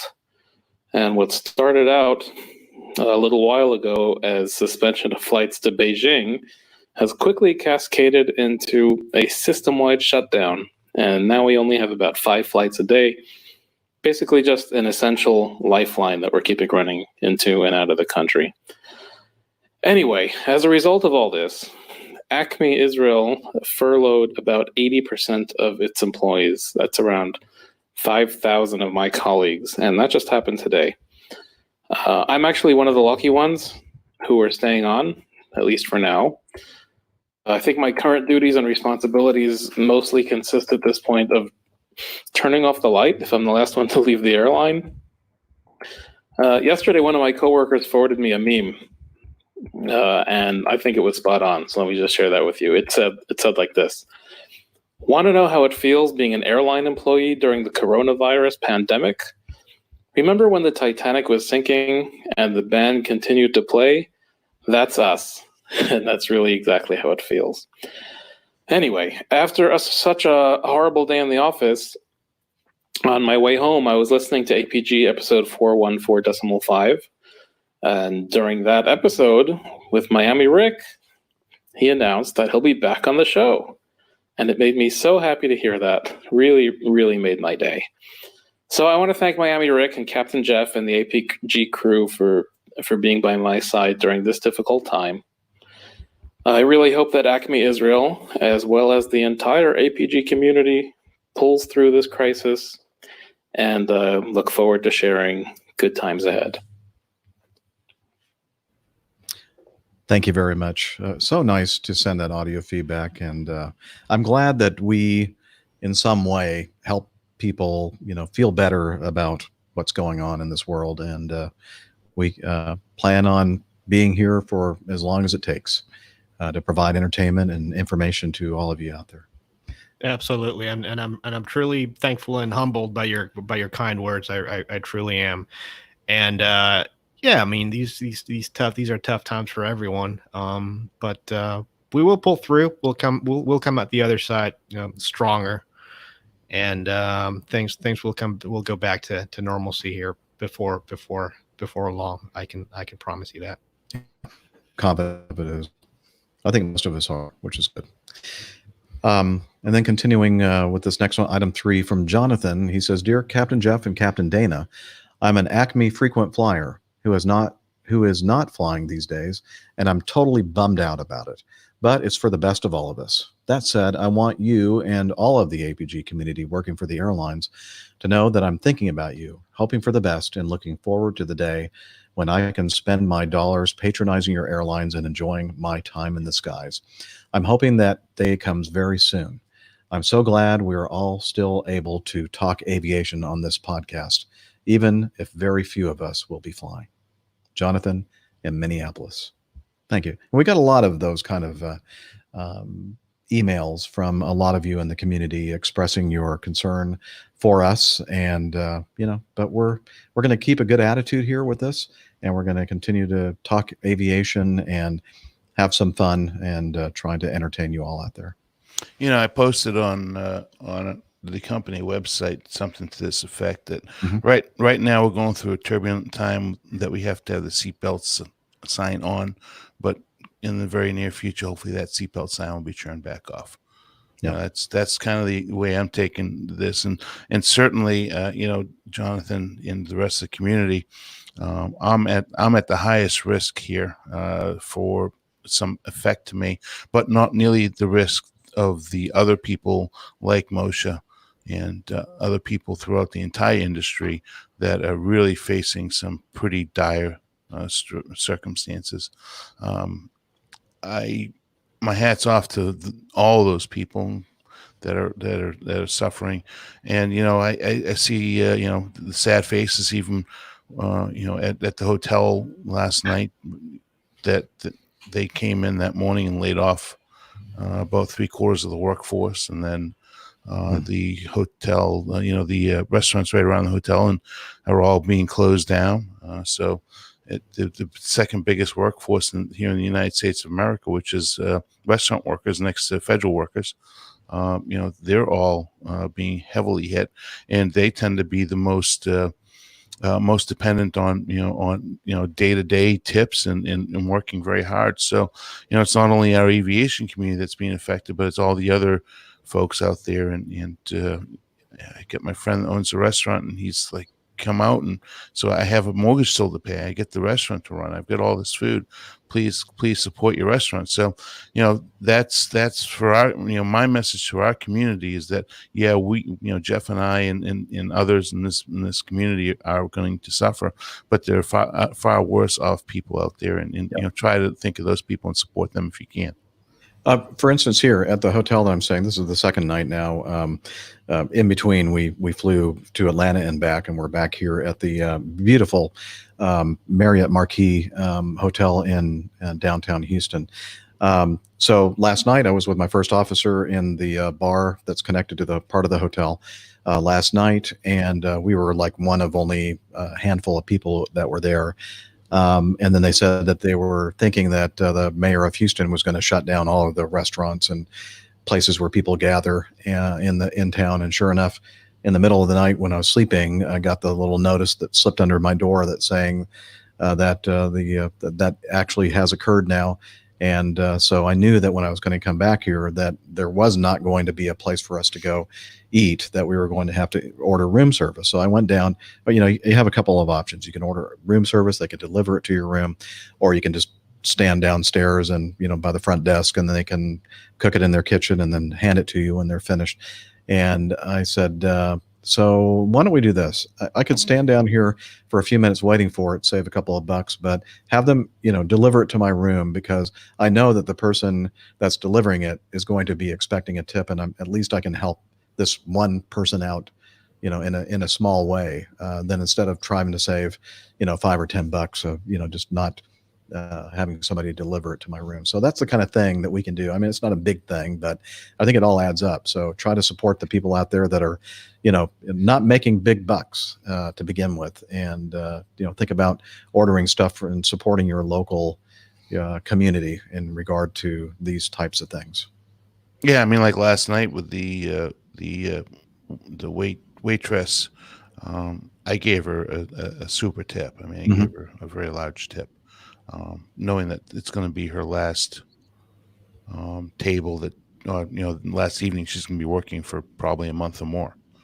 So I didn't break the bank giving her a tip, but I, right. Certainly, Yeah, we're compensated very well, and we should be, kind of helping other people that aren't compensated so well. I think that's my opinion. Absolutely. I think we all agree with that. But same token, I'm in the saving mode because I don't know what's going to happen with me. So so it's a good discussion right now. That some of these companies like ours and other airlines are formulating programs for like early retirement and that kind of thing.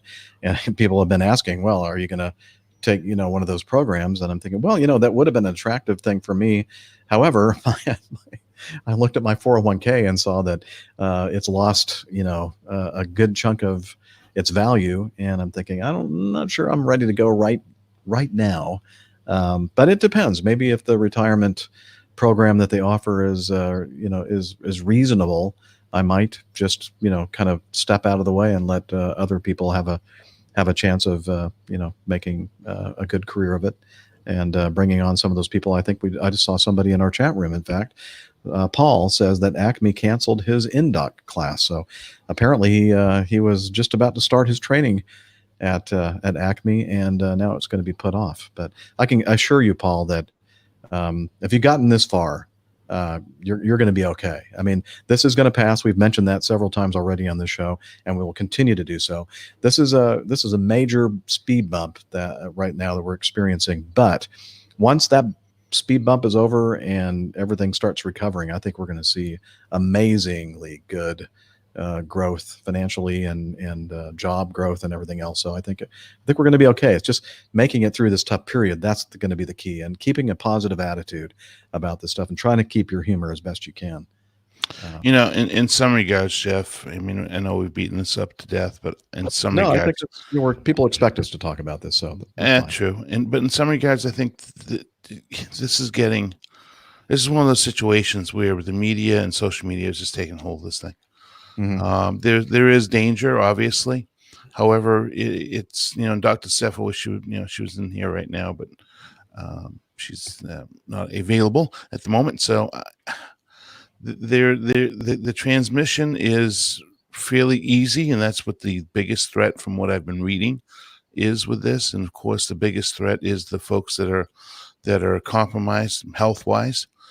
Certainly is affecting them more. But I just saw a report this morning when I was getting ready for work for a CBS correspondent over in Italy that has it, and he was talking about what he's going through, and it's nothing more than almost like a severe cold, mm-hmm. or a minor flu. So, and I was just reading on I forget where I just saw it, but it was, I think, 35% of the people that have died were in a convalescent home that were mm-hmm. They were just about ready to go mm-hmm. of this flu. So yeah, I understand the social aspect, and that's one of the things that Stefan and I were talking about, is that okay, I, or any one of us in this panel could potentially get exposed to it and bring it home. Probably already have been. We already have been, right? And could bring it home, and the next thing you know, my mother, who is much older and much worse condition, if she gets mm-hmm. exposed to it, obviously, she's only got 26% lung capacity now. I mean, that would probably be, that would be the end. So, yeah, that's the social ramifications, is because if, the younger generation that gets exposed to it, the likelihood of you getting very sick from it is pretty low. And what the reaction at this point, in what I'm reading into, is that they're afraid that the system is going to get overrun, kind of like it did in Italy, in Korea, with people that are getting sick. But the people that are getting sick, for the most part, are not getting critically ill. No. The infection rate is, maybe it's quadrupling and so forth and so on. But is it really worth all this attention it's getting? I don't know. And then look at the future and how much of a chance it's going to create if anything else ever comes out again, not the coronavirus, but another virus or something else, how quick people are to go to panic. Yeah. In the panic mode. And I still don't get the toilet paper. I don't. Well, I got a really funny photo. What's that? I said, well, you can't get it because everybody else did already. Yeah, that's true. I'm trying to remember who sent me. Oh, here it is. Remember the movie Outbreak? Mm-hmm. All right, so they have a picture of Dustin Hoffman. You can't really see it here, but I'll explain it. Dustin Hoffman leading in the yellow suits, completely covered up with the face mask and everything. And so they're walking around and says, they're all dead. Yeah, but did you notice how clean their blank were? Referring to a butt. Yes. So most of us get that. But so it's I don't know. I'm really perplexed, and I've been very interactive with my passengers, walking back and talking to them. Hey, say thank you for flying with us, spreading the virus as much as possible. Spreading as much as I can because I'm coughing. Yeah. Nice. No, I've only been coughing since the first week in January. That's it. So I've been back and forth with my doctor. Oh, so you've had it for quite some time. I've had it, and I've fully recovered, but I've been going on the whole time. So, no, your point is well made regarding, is the people that it's really affecting as far as fatally are the ones that are very old and have already pre-existing diseases like your mother with the diminished lung capacity, people with serious illnesses. They're the ones that, for the most part, are passing away in this regard. And I think it's very important that, and I think they're really trying to do this, as you mentioned, the younger people. I mean, they may be carriers of it and not even have any symptoms at all. Or if they do have some symptoms, it's going to be very, very mild. And they're kind of going like, what's the big deal? Well, the big deal is that if you're out there and you're not social distancing, you're spreading it. And the people that are susceptible to severe consequences are the ones that are going to suffer. So you have to think about that. It's not all about you. You have to think about everybody else in the world, right? So, and it's funny. I would think about, and I'm sorry, Rick, I'll let you. No. I was just going to say that just as I said earlier, just practice common sense. Just wash your hands. Be mindful of your interactions. Don't go touching handrails and doorknobs and stuff if you don't need to. Just stay healthy and soon enough this whole thing will. From what I'm reading and what I'm seeing here, the steps that have been taken to kind of curb this whole situation are starting to take some effect. I hope that inside of 3 weeks to a month, this whole thing will be a thing of the past. And now after that happens, things are bound to come back to normal. I mean, it's like Dana was saying. Obviously, we're going through a bit of a turbulent patch of air here. So what do you do when you go through turbulent air? You slow down, turn the seatbelt signs on, and just wait it out until things smooth out again. And then once you get to the other side, go back to normal speed, turn the seatbelt signs to off, and then return to normalcy. And that's what I see happening here before the not too distant future. The scary part, Rick, though, is all of this turbulence. It's causing a lot of ripple effects throughout the entire world. Absolutely. And I fear for those companies and those folks that are not in a excellent position to be able to survive. They're friends of this podcast. Absolutely. That may directly be affected. That we're concerned about. Absolutely right. And the fear that I have though is that now that the Pandora's box has been opened, how easy it is for this to be another a continuing trend going forward with the media outlets and social media attributes that can easily overreact to almost anything in the world. Or maybe it'll have the opposite effect and people will learn a lesson from this. I hope you're right. I really hope you're right. I can tell you what, I mean, I barely even look at Facebook anymore at all. I can't be bothered with it. Yeah. It's sometimes things can kind of get a little out of control when people are feeding each other. And I mean, it's important for social media does have a role, but I think sometimes it just gets a little out of control. And I guess the best thing to do is do what you're doing, Dana, and I've done the same thing. Just kind of back away from it and say, I don't need to be a part of that. And let's just move on and try to put a good positive face on everything as much as you can. I was just thinking about the social distancing thing. I think the work environment that I work in, and many of us out there flying airliners for a living, especially in the airplane like the Mad Dog. Dana and I, how far apart are we when we're sitting in the cockpit? 36 inches. Yeah, like 3 feet. It's like not 6 feet, only 3 feet. So I only take half the breaths that I normally do and exhale. No, I'm just kidding. We're just like, okay, I hope that you don't have anything, and I hope that I don't have anything, and we're not spreading it to each other. Well, which is it's part of the bigger conversation. I mean, for up until this whole thing happened, I loved that it happened because I can assure you, I've gone to the restroom in the Atlanta airport and also in our crew lounge only to witness people using the facilities and never going to wash their hands after they're done. Now, me. I'm the complete opposite because I put the baggie on the remote control in the hotel room.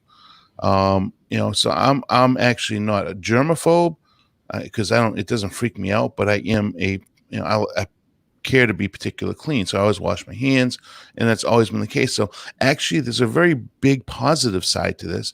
And I think, and I hope that people continue to really, I mean, now, at the airport, it was always, if it was busy in the bathroom, it was always a line to get to the urinal or the toilet, right? And never a line to go wash your hands. What's that saying? Now it's always a line to go wash your hands. So I'm only hoping that people really will change their ways.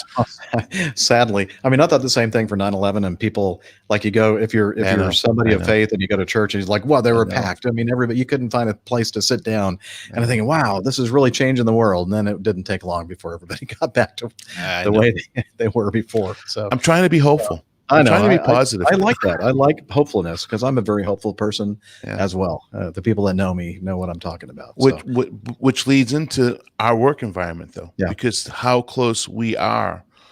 And, you always say, stay home, don't come to work if you're sick, because it's very easy for the next several pilots to come in and sit in that seat, or the next, the pilot that you're flying with for the next 4 days, for them to transmit the cold, or has been known as a rhinovirus, everybody.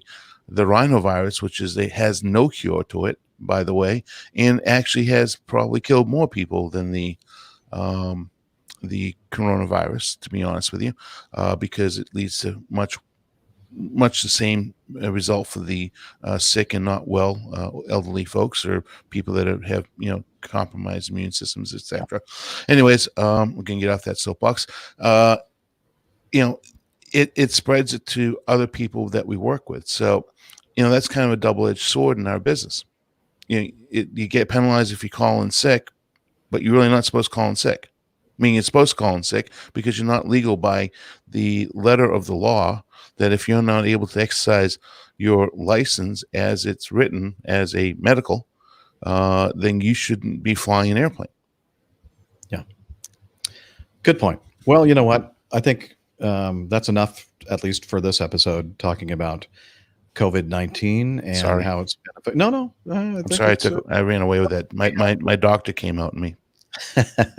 Our director is directing us to move on to new subjects, so that's what we're going to do. Looks like Steph is still busy with her call, so we're going to move on to item number 4 in the feedback folder, and this is from Greg, and he says, hey crew, I know that you guys and gal talk about CRM frequently. I thought this was an interesting article, and this is from avweb.com. And again, that's Greg Peterson from the Big Ass Fan Company from AvWeb. In an effort to mitigate incidents of unprofessional pilot behavior and reduce pilot errors that can lead to a catastrophic event, the FAA on Monday published changes to training requirements for airline pilots. It emphasizes training and testing in the leadership aspects of the flight deck and sets formal goals for mentorship of new flight crews. This action requires air carriers to provide new hire pilots with an opportunity to observe flight operations and become familiar with procedures before serving as a flight crew member in operations, to revise the upgrade curriculum, and to provide leadership and command and mentoring training for all pilots in command. The changes become effective on April 27th of this year, with compliance required over the next 2 or 3 years. The FAA says that while the cost of compliance will be $90 million over the next 10 years, the airlines will see a cost savings of $95.5 million on the basis of increased safety. According to the FAA, a problem still exists in the aviation industry, with some pilots acting unprofessionally and not adhering to standard operating procedures, including the sterile flight deck rule. The NTSB has continued to cite inadequate leadership in the flight deck, pilots' unprofessional behavior, and pilots' failure to comply with the sterile flight deck rule as factors in multiple accidents and incidents, including Pinnacle Airlines Flight 3701 and Colgan Air Flight 3407. Now, the 2004 Pinnacle crash involved a Northwest Airlink regional jet. I think it was a RJ200, Dana? Yes, it was a 200. They suffered dual engine flameouts after a pilot-induced aerodynamic stall and were unable to be restarted. Both pilots were killed. There were no passengers on board. I think it was a ferry or repositioning flight. It was a repositioning flight, and they took the airplane up beyond its rated. Let's see what happens when we do this. this thing that we're not supposed to do. Exactly. Yeah. I know. Do you want me to say anything, or you want me? Go ahead. All right. This is really aimed at a certain level of maturity people. If you think about the regionals, all right, much younger, and I can speak to this because when I was younger, I was far less mature. Okay, so it had a tendency probably, and this would be great for regionals and new captains to go through, but I don't see this being very relevant for the most part at a 121 major carrier. I really don't. And we do this anyway at Acme. And we do. And I've said this.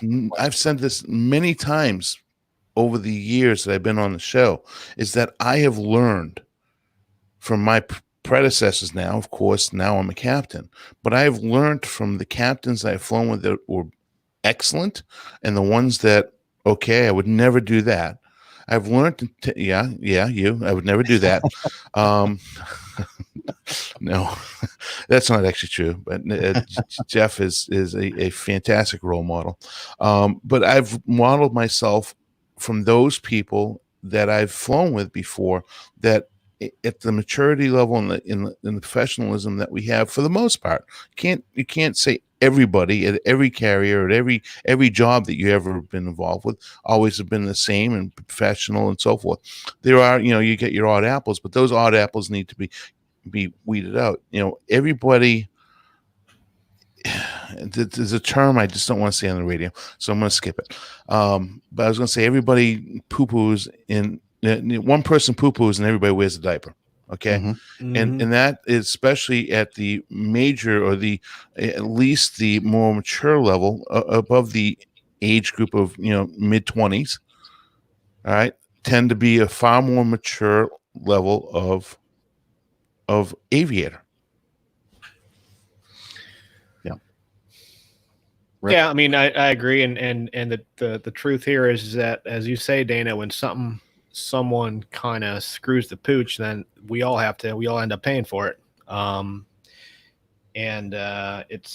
feel like it's, I mean, I agree with you as well. And when you talk about, and it's funny because I did this up until, not too long ago. And before the first time I upgraded, you keep a list of the things that you want to emulate, the good things you want to, incorporate into your, a bag of tricks, and the things that you would, never do, and think to yourself, how in the heck is this person even sitting there, I know that list is usually a lot longer than the first list. I mean, a lot of times I'm going, really, and these are judgment calls that shouldn't even be an issue.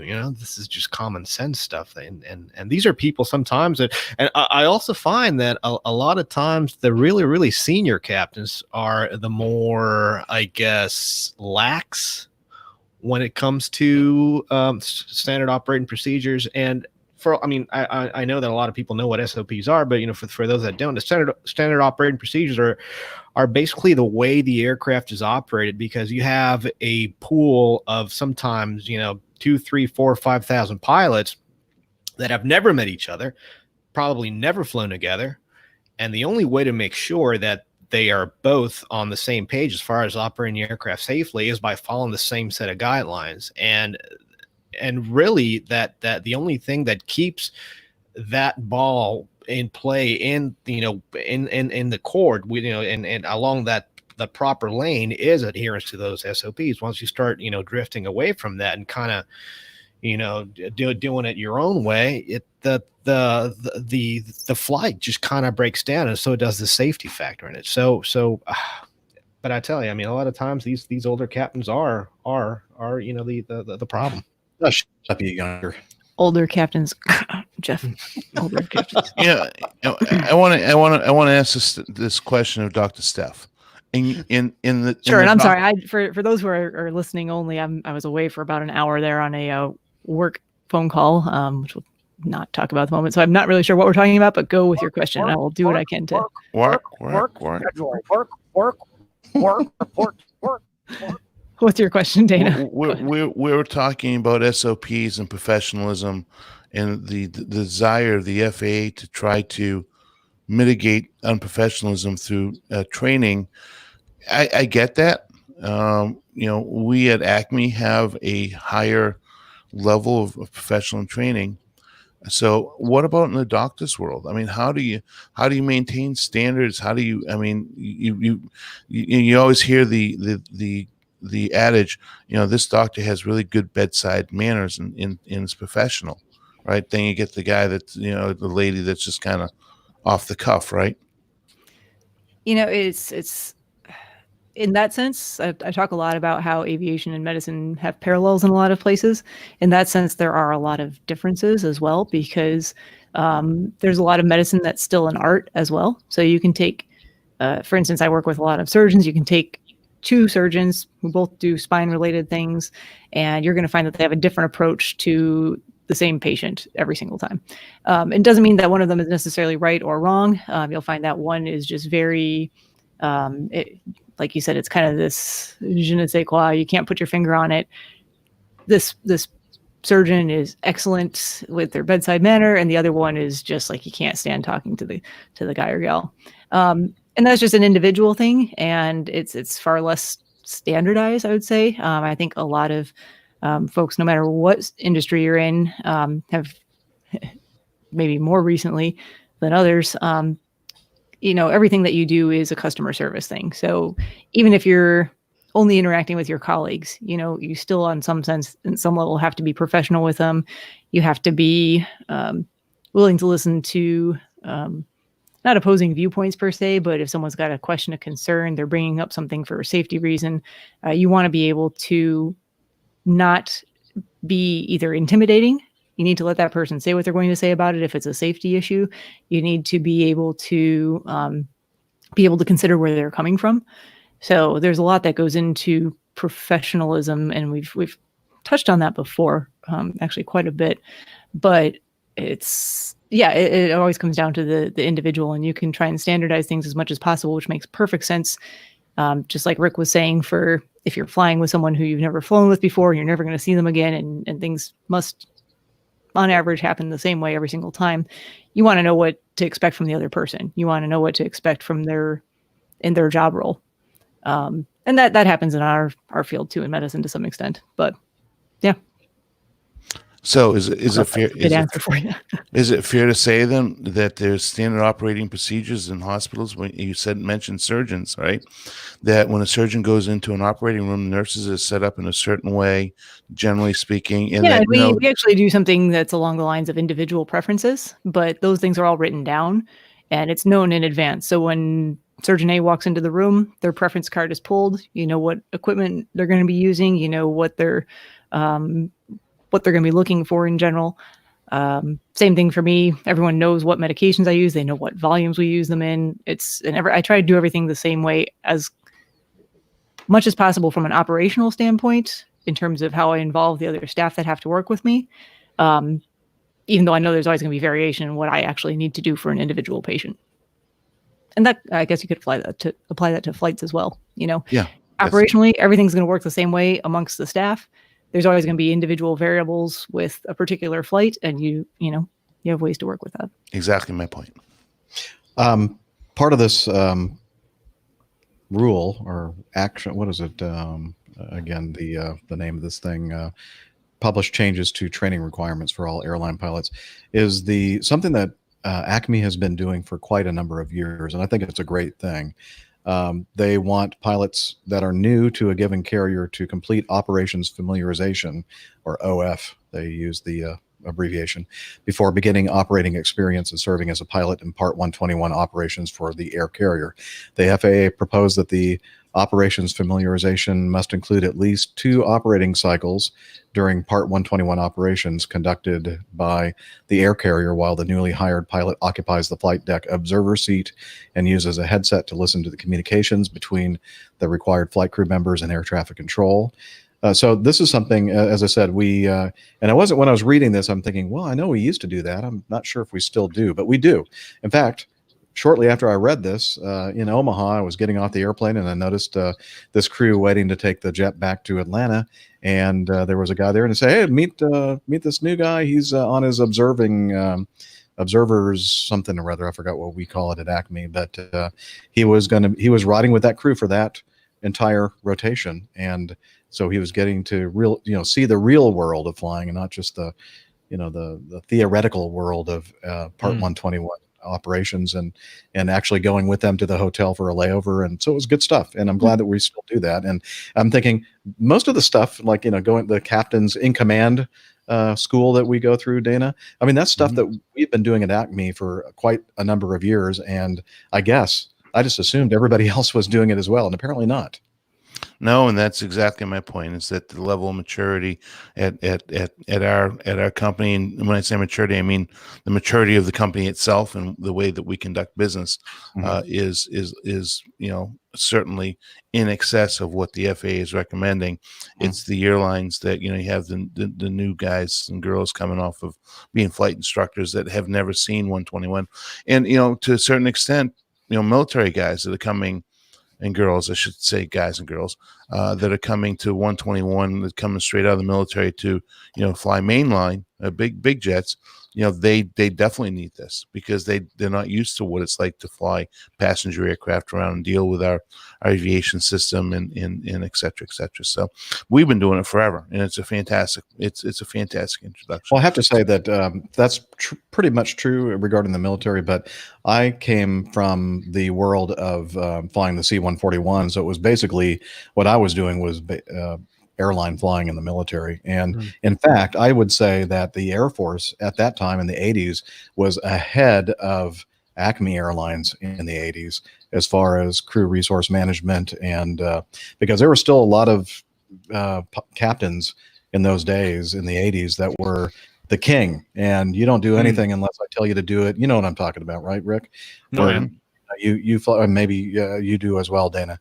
That the structure, the organizational structure, if you can put it that way, in the cockpit was definitely skewed to the captain being king, and I don't want to hear anything out of you unless I ask you, kind of environment. And I thought, wow, that's kind of foreign to me, because in the U.S. Air Force, I was already in an environment where everybody on the crew had a say in, not necessarily the final say, but at least they had a responsibility to pipe up when something didn't look right, and they, their suggestions were taken seriously, and and then a good aircraft commander would take everybody's input and then make the final decision.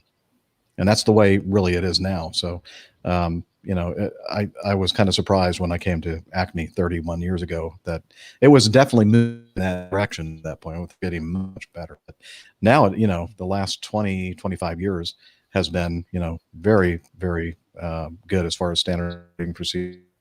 And, from one cockpit to another, one crew member to another crew member, you feel like you're all on the same page and everybody's doing it just the way everybody else is. So they're much safer, I think. Absolutely. Yeah. All right. So thank you, Greg, for making us aware of that. Again, if you want to read more about that, that new thing, training requirement, you can check it out in the show notes. Steph, you were gone when we were doing our Getting to Know Us segment. So I know that you have been up to quite a bit since the last episode. You've been traveling a bit anyway. So why don't you tell us about that? Yeah, well, I mean, I actually did get to join you guys on Saturday. That's right. Yeah, so you told us a little about what you were doing. So I was traveling at that point. I was not planning on joining you on Saturday because the whole reason for going to New York in the first place was to do a lot of running related things, and almost none of those things happened because of current situation in the world with coronavirus. But the travel itself was actually very normal, I should say. Flights weren't particularly empty. Airports weren't particularly empty. I feel like people were actually doing a very good job, though, of trying to at least maintain reasonable distances from one another, not, really crowd or stand too close in lines or in groups. It was a beautiful weekend in New York City. I'm glad I went up. Had a chance to have very, very small kind of one-on-one get-togethers with friends that I run with.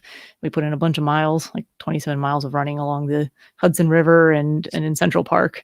So we had a good time. And I mean, most of it was just chatting and, kind of sharing frustrations from, we're in all different industries and hobbies and backgrounds and whatnot. And it was just nice to be able to kind of exercise and vent at the same time. You get all your frustrations out at once. So that was really nice. A good meal before they really closed down all the restaurants in New York City and New Jersey area there. And then, came home on Sunday night and worked on Monday. We were kind of unsure what the work situation was going to look like here.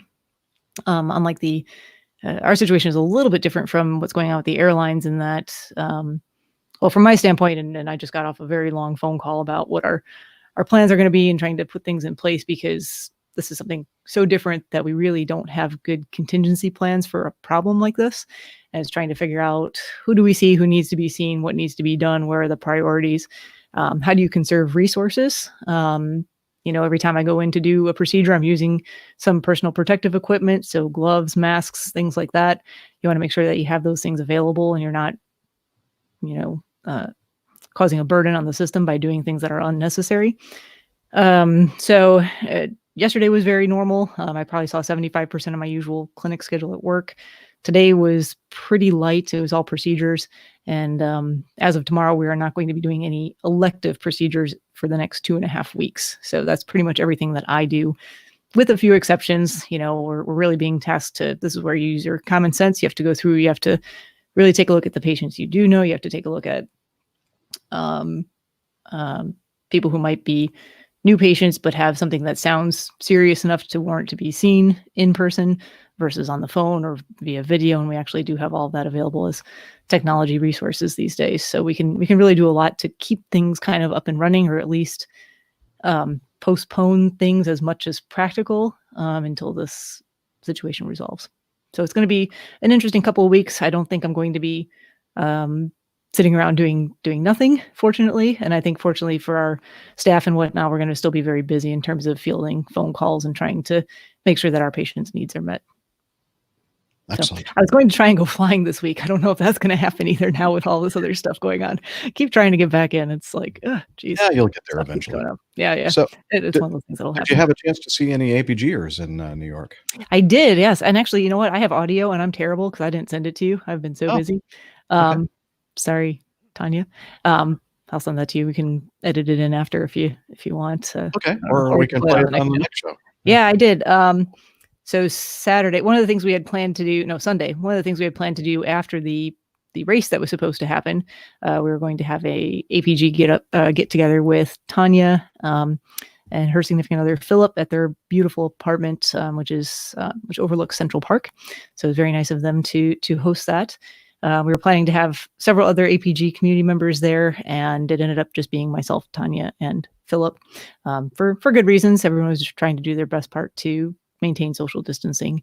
And even in their place, it looks like you guys were social distancing. Oh yeah, we took I have a picture of I'll send to you and you can put in. We were definitely sitting in far corners of the room, so we didn't have to share germs or anything, but we still had a good time. We still the conversation was kind of dominated by current events, I would say, but again, nice to get together and kind of share some of those frustrations and share some jokes and smiles and good beer and a little bit of aviation talk too.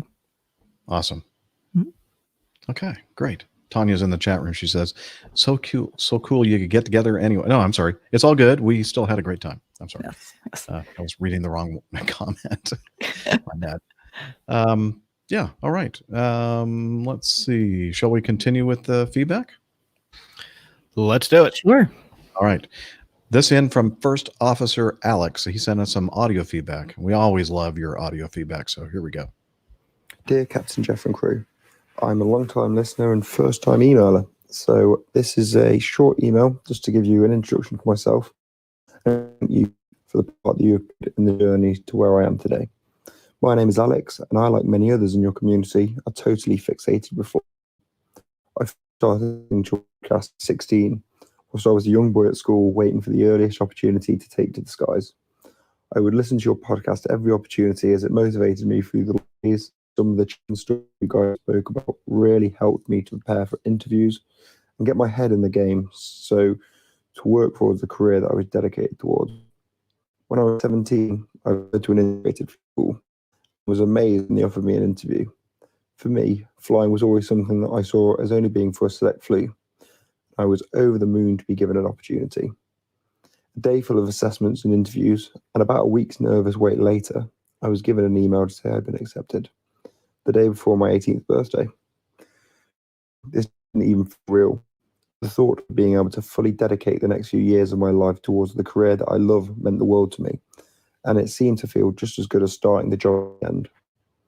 The first stage of my life started 6 months ground school, in which time I had to complete the 14 dreaded EASA ATPL exams. Now let me tell you, I just finished 2 years of A-levels, which are the UK school final exams, and I was expecting there to be a steady progression into this phase of education.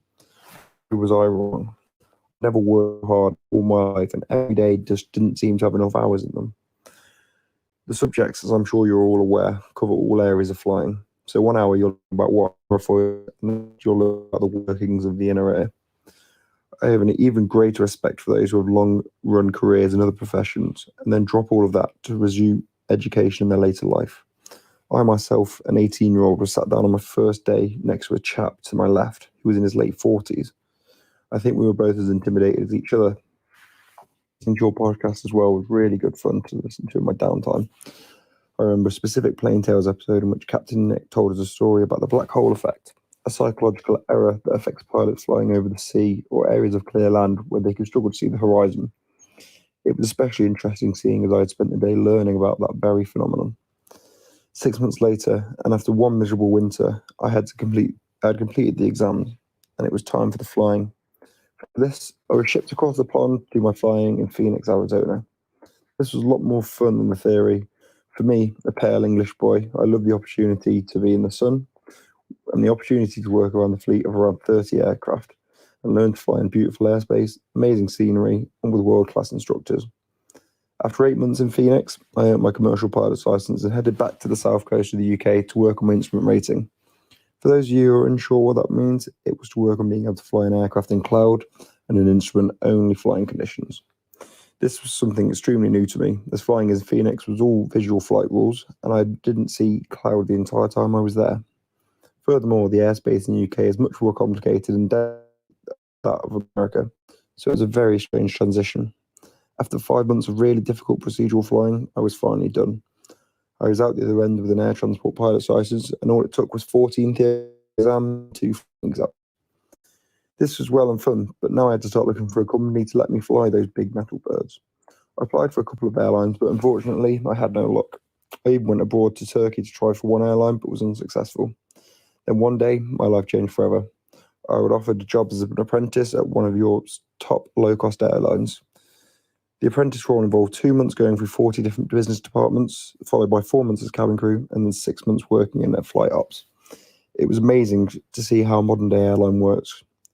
In the first day, I was on the line supporting the engineers, and we were seeing sort of the checks that the engineers do on all the aircraft, and the next day we were in the call centre selling holidays to people, so it really was different. I was given a newfound respect for the cabin crew as well. I didn't go into cabin crew as a supernumerary crew member, I went in as a fully operational member of a team. And it really shows you just how much they work, which is really key, I think, for a pilot to see what goes on between that 4-inch bulletproof door behind us. This leads me to where I am today. So I've just finished a type rating on the Boeing 737, and I'm scheduled for my first flight early next month. I'll be doing my first flight 2 days before my 22nd birthday, so it really means a lot. I just want to thank you guys for all that you do. You play such an important role for many of us in aviation, and you certainly inspired me to take up the career that I have today. I look forward to keeping you all up to date with my hopefully long aviation career. All the very best, First Officer Alex. Yay, congratulations for fantastic. Making it this far. Did he say he was only 22? Yes. Yeah. Oh my gosh. I'm jealous. Man, that is so great. Thank you, Alex. Great start. So. Yes, very much so. And you know what? He had some bumps in the road, and he didn't give up. And that's we hear that story a lot, actually. So that's good advice for people out there who are wanting to do this career field. And he said, also, if there's any way I can help with anyone you might know looking to start a career in aviation and looking for some advice, please don't hesitate to have them contact him. So, great. Yeah, Alex Grease, Grease, Grys. Not sure how to pronounce that, but thank you, Alex. Very cool. It was interesting. He said a pale English boy in Phoenix. He loved the sun. I can imagine the sunburn. Imagine the sunburn. Oh man! All right. It looks like I skipped one of the items. I didn't mean to. Item number 5 in our feedback. This is from Tim Needham.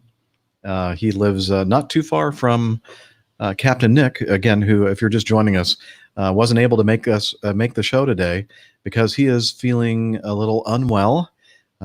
He's not sure if he has the coronavirus or if it's just a different strain of flu or something, but he is not feeling good enough to be with us here today. So we will, however, hear his voice when we play this week's installment of the Plain Tales.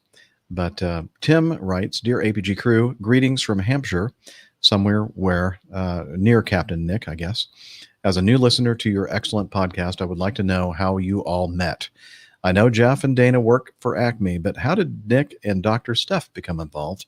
I apologize if you discussed this in earlier podcasts, but a refresher for new listeners would be appreciated. Kind regards, Tim. All right, so we'll try to do this as quickly as we can. So I started a podcast called Catholic Pilot back in September of 2009, I believe. I was on a layover in Memphis when I did my first show. And I did the Catholic Pilot podcast for about a year and a half, realizing almost immediately that people listening to the show really wanted to hear about the aviation stuff. So I decided a year and a half in to rebrand the show to what it is now, Airline Pilot Guy. And I continued to do the show solo for many, many years. I guess until about a total of close to 6 years. I did it by myself. Now, a little one-off that we did with Dana in 2013, I believe it was very close to either on Halloween or very close to that. Dana joined me for a show.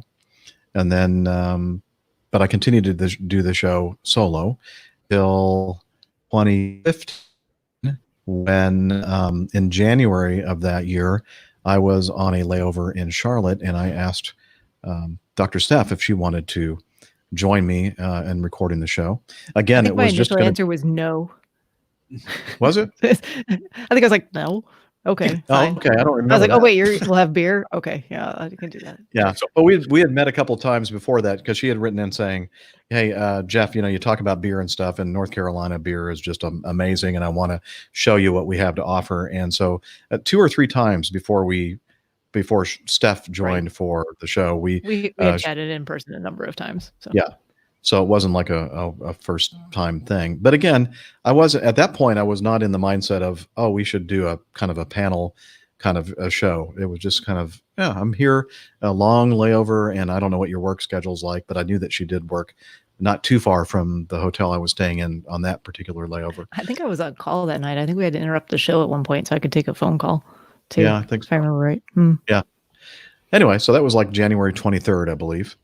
And then about 2 months later, in March of 2015, same kind of thing. Yes, Steph? Oh, I was going to say, I think this is like almost exactly Rick's 5-year anniversary of his first appearance on the show. Yeah, it's pretty darn close. Is it really? Yeah. Yeah. Like by a couple days. Oh, wow. Give or take. Yeah. I think you're right, Steph. Mm-hmm. So the same sort of thing. Rick had been sending in little audio bits, audio feedback now and then, and I think the first, yeah. And so I mean, he had sent enough feedback in that he was kind of already a character on the APG. But he wasn't a permanent host of the show, because I was the permanent host of the show, and I was really the only host.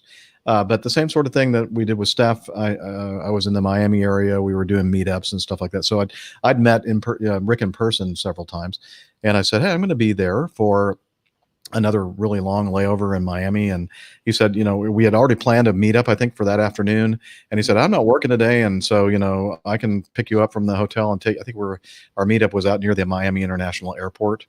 And so I wasn't sure exactly how we were going to get out there. And he said, "I can pick you up and drive you out there." And we were going to meet up with Nick Acosta. And it was like a little dive bar on the north side of the airport. I forgot what the name of the place is. And it turns out that I think it was just you, Rick, and Nick Acosta and myself. I don't think it was a big meetup. Anyway, so I said, "Well, as long as you're not doing anything and you're going to pick me up anyway, are you interested in doing, a show with me?" And he said, "Sure." So that was, again, around this time in March, about 5 years ago. And then, so after that, good, by the way, great audience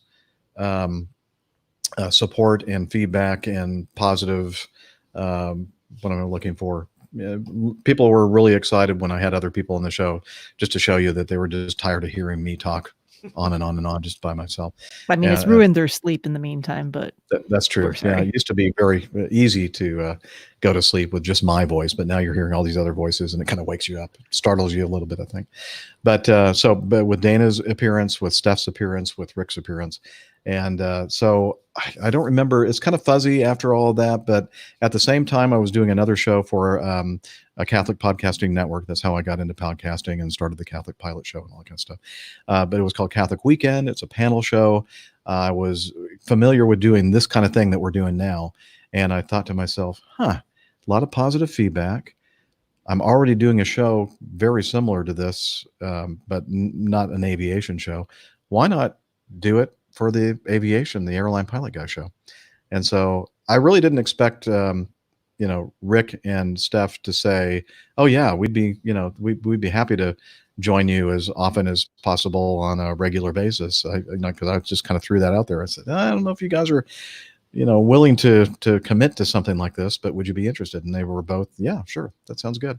So we started doing the show, just the three of us, for the rest of the year, rest of 2015, I guess. And like 50 something episodes, I think. Yeah. Or not. Well, yeah, fewer than that, but not then that at some much. point, I think it was in the summertime, this guy named Captain Nick, he called himself the Old Curmudgeon, started sending us in stuff, all very positive. He loved the Yanks. I'm being very sarcastic. And Rick's love of Boeing. Yes, and Rick's love of Boeing. That was all yeah. Airbus guy, flying, we can say now who he flies for, or used to fly for, Virgin Atlantic. And so he started doing the same thing that Rick was doing, and sending in audio feedback. And he was becoming a character on the show.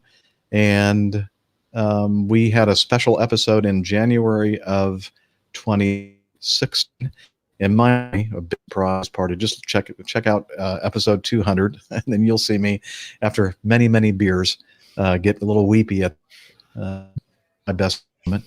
But while we were down there was a big surprise. Nick and Pilot Pip and Captain Al, Plane Safety Podcast, came over with Nick. So the three of them came over from the UK to Miami, and it was a big surprise thing for me. And they all kept it very quiet, and it was the first time in my life that I've ever had anybody surprise me like that. And we had a great that 2 or 3 days. I'm not sure how long it was. It was kind of a blur. We had a lot to drink during that time. A few drinks. A few drinks. Yeah, a couple. Very in moderation. Refreshments, exactly. Yeah. Mm-hmm. And so while we were all there, I took Steph and Rick aside and said, "What would you think about inviting Nick to be on as well?" And they didn't hesitate. They both said, "No, are you kidding me? It would ruin the show." No, they didn't. They didn't say that. That's when they said when you were considering me. No. So I took Nick aside while we were there in January in Miami in 2016, and if he would be interested in joining us as a host. And he said, "Be honored." So he became part of our permanent group of co-hosts. And let's fast forward to about the same time of year, about October of 2016. And I hear somebody yelling at me in the Atlanta airport in the B-Spine food court area. And it was Dana, and he said, "Hey, Jeff, what's that? Or Captain Jeff?" I can't remember exactly what he said, but he said, "You were flying together." And he said, "My name's Dana." I said, because Dana had called himself Tony when we did the episode 90 thing, and I said, "Yeah, I remember your name." And so he said, "We're flying next week." And I said, "Yeah, I saw that." And I said, "What?" You didn't remember who I was. Okay, well, I said, no chance you remembered your name. No, you didn't remember my name. If you're anything like remember me, I'd who be I like, was. yeah, you. Well, I know. We'll just agree to not agree or disagree. But anyway, yeah, because I've seen that you flying the trip with me the following week. So I said, he said, we're flying together next week. And I said, yeah, I saw that. We have a long layover in Orlando. And I said, in fact, you said, are you still doing that podcast thing? Yeah. And that was 3 years before that Dana had done the show with me.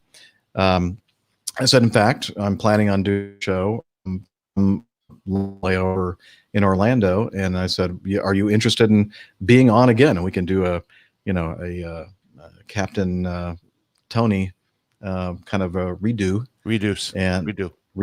RDUX. Yeah.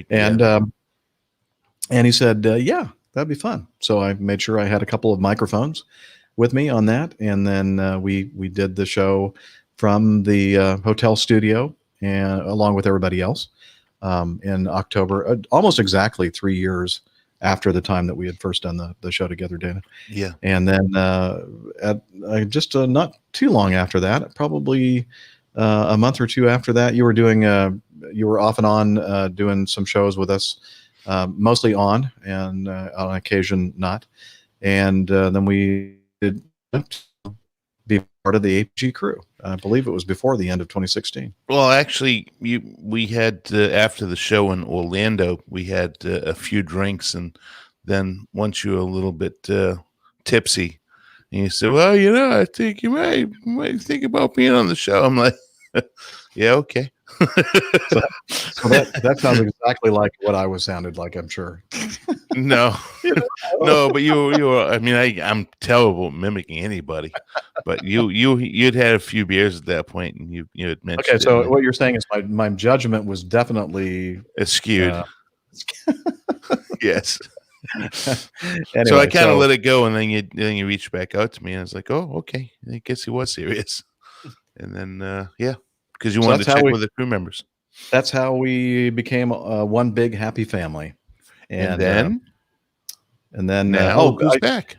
I should mention that that same year, 2016, around May, June, somewhere mid-year, is when Rick a change of airline and ended up being based in Anchorage and flying on the other side of the world, literally on the other side of the world.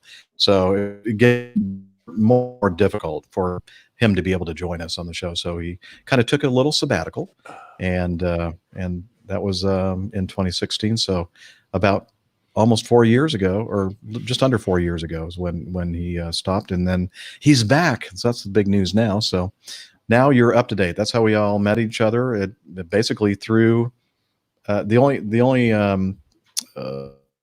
difference I guess be that Dana and I knew each other or met each other because of our job. We worked for the same airline, and he was a first officer and I was a captain on the Mad Dog. Yep. So Tim, who wrote us this feedback, is in the chat room, and he says, so basically you get them drunk and then talk them into it. It sounds like that. It kind of just seems to be the theme, the thread that runs through all this. Well, we don't get drunk. It's you. We're actually not the ones who are intoxicated. It's you. Now, these people here, momentary lapses of judgment. They're teetotal. Yeah, you know what? That's actually probably pretty true. If I just stopped drinking, then maybe I wouldn't make these mistakes anymore. If I recall, in Orlando, didn't I go to the local Publix liquor store and they had that super big bottle of Eagle Rare, which they don't have locally. They only have a 750 milliliter. They had the 1.75. I bought the whole darn thing, and it was sitting on the counter, and I was sipping on that night. Mm-hmm. Yeah. Yeah. You're sipping on that. Right. Okay. Yeah. All right. So there you go, Tim. Hopefully, I know there are some blanks in there that we, because I blank out a lot, apparently. That's why you have to go back and just relive that whole couple year time span. Yeah. A lot happened in that 2015, 2016 time span. And then we've been kind of basically on cruise control ever since then. So there we go. Coasting. That's it. So I think that that's about the time in the show where we like to do the installment of the old Pilot's Plain Tales. And even though Nick is not with us live, we still have his wonderful recording here. So we're going to go ahead and play The Pluck of the Irish. Here we go. The Old Pilot's Plain Tales, The Pluck of the Irish. The Feast of St. Patrick is today more often known by revellers and partygoers as an opportunity to wear outrageous green costumes and consume copious quantities of Guinness. In reality, Patrick was a 5th century Romano-British Christian missionary and bishop in Ireland. At the age of 16, he was kidnapped by Irish raiders and taken as a slave to Gaelic Island, where he was forced to work as a shepherd, and there he found God. God told him to flee Ireland and that a ship would be waiting for him, which indeed took him home to become a priest. He returned to Scotia, as it was known then, to convert the pagan Irish to Christianity, and his efforts to get rid of the Druids became an allegory in which he drove all the snakes out of Ireland. On St. Patrick's Day, Lenten restrictions are lifted for the day to allow much eating and drinking, which comes from the custom of drowning the shamrock by pouring whiskey over a shamrock leaf, which is then drunk as a toast. In this tale of Irish celebration told on the 17th of March, I won't be donning a tacky Irish costume and promoting a leprechaun-riddled stereotype, but honouring Ireland's contribution to aviation. Perhaps best known is when Ireland, both metaphorically and geographically, became the centre of global aviation. Ireland is the closest part of Europe to North America, so it's not surprising that the first attempts to cross the Atlantic by air would end on the Emerald Isle. On the morning of the 15th of June 1919, out of the mist, a Vickers Vimy emerged. The Englishman John Alcock and the Scotsman Arthur Brown had been airborne for 16 hours in the most trying of conditions, and they were undoubtedly delighted to see what looked like flat pasture land beneath them. Unfortunately, they had chosen a roundstone bog near Clifton in County Galway as a landing strip, and when their undercarriage sank into the wet ground, the Vimy came to a grinding halt as it nosed over. Luckily, neither airman were injured, but the Vimy needed some work before it was fit to take its place in the Science Museum of London. This event, though, wasn't the first significant aviation story to come out of Ireland. For that, we must look to Henry Ferguson, the famous manufacturer. I wish I could tell you that he invented the first flying manure spreader, but whilst I can't, I can certainly tell you about his other accomplishments. Henry George Ferguson was born in 1884 in Dromore, County Down. He worked hard on the family farm but didn't get on with his strict father, so took off to work in his brother's garage in Belfast. It was here that he got his nickname as the Mad Mechanic. Fascinated by flight, he was determined to build and fly his own aircraft, the Ferguson monoplane. He knew of the aviator A.V. Rowe, who founded Avro, and his success as the first British aircraft builder who flew his machine, a triplane, from Brooklands near Weybridge, and he set out to be the first to fly in Ireland. He convinced his brother that they should use their Belfast workshops to build the machine, and after visiting many air shows, they started piecing together a design, partly cribbed from information found in the Flight magazine. What they came up with looked a little like the Blériot monoplane, powered by a 35 horsepower JAP engine. After many changes and improvements, they towed the finished machine behind a car through the streets of Belfast and up to Hillsborough Park to make their first attempt. At first they were thwarted by propeller trouble and worked on the machine through the day, but then bad weather grounded them. And it wasn't until a week later, on the last day of 1909, that it all came together. Harry fired up the engine and rolled his machine down an incline and into the air to become the first Irishman to build and fly his own machine. A reporter from the Belfast Telegraph described the scene. The roar of the 8 cylinders was like the sound of a Gatling gun in action. The machine was set against the wind, and all force being developed, the splendid pull of the new propeller swept the big airplane along as Mr. Ferguson advanced the lever. Presently, at the movement of the pedal, the airplane rose into the air at a height from 9 to 12 feet amidst the heavy cheers of the onlookers. The poise in the machine was perfect, and Mr. Ferguson made a splendid flight of 130 yards.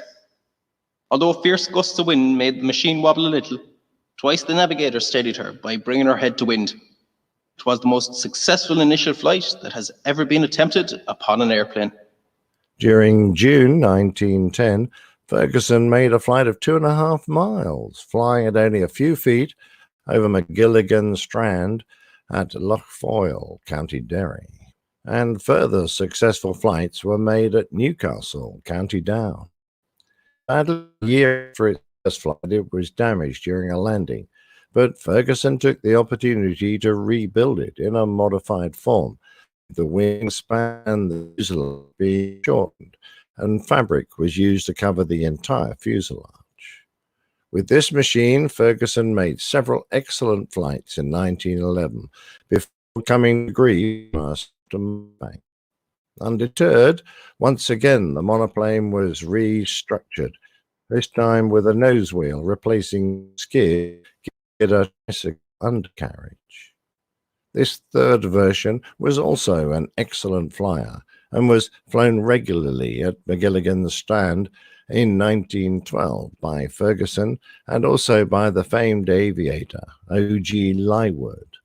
It was reported that he became very adept at controlling his machine, once or twice having encountered very gusty weather.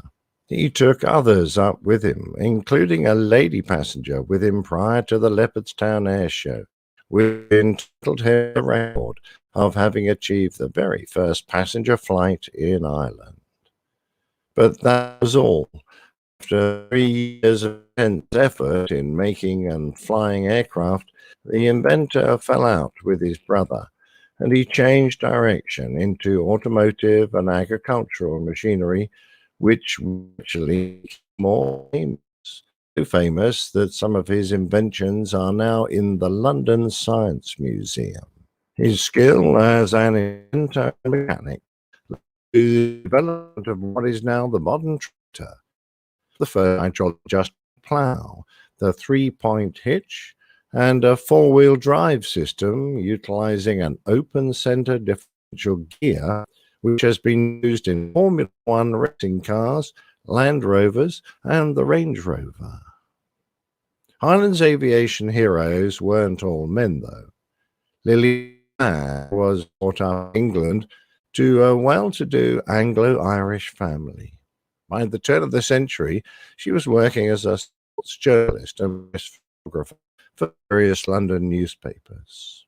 She was well known for her unconventional lifestyle, disregarding the social norms of the period by smoking, wearing trousers, hunting, shooting, and fishing. After being widowed from a childless marriage, she took to photographing seabirds on the remote islands of Scotland, which nurtured her interest in flying. She lived with her father in Tobercollen House on Glebe Road West, just north of Belfast in Ireland. Like Ferguson, she had studied Blériot's monoplane, which inspired her to take up flying by building her own machine, which she named Mayfly. Adding her own modifications to the design, the Mayfly had similar wings to Blériot's monoplane, but it was to be a biplane controlled by a canard and looked similar to the Wright Flyer. Borrowing her uncle's workshop, she first built a model with a 6-foot wingspan to prove her ideas would work, and then set to create a full-sized machine built from spruce, bamboo, and canvas. It was finished in early 1910, only a few months after Ferguson's aircraft first flew, and had a 20-foot wingspan and weighed 200 pounds. After months of test glides and the fitting of an AV-Row 20-horsepower two-stroke engine, she was eager to fly her machine. There were many doubts expressed about her ability to control her creation, which is why she chose the name Mayfly with deliberate irony. The first attempts were halted by excessive vibration from the engine, but by August 1910, she was ready to try her first flight. Lillian skillfully worked the bicycle handlebar, which was connected to the flying controls, and stayed aloft for a quarter of a mile. In doing so, she became the first woman to fly an aircraft in Ireland and the first woman in the United Kingdom, possibly in the world, to design, build, and then pilot her own heavier-than-air flying machine. After her first successful flight in Randallstown, she continued experimenting with further flights, mostly of short duration, and then offered the biplane up for sale to fund further development. Her next machine flew to 30 feet into the air, but her activities were of increasing concern to her father.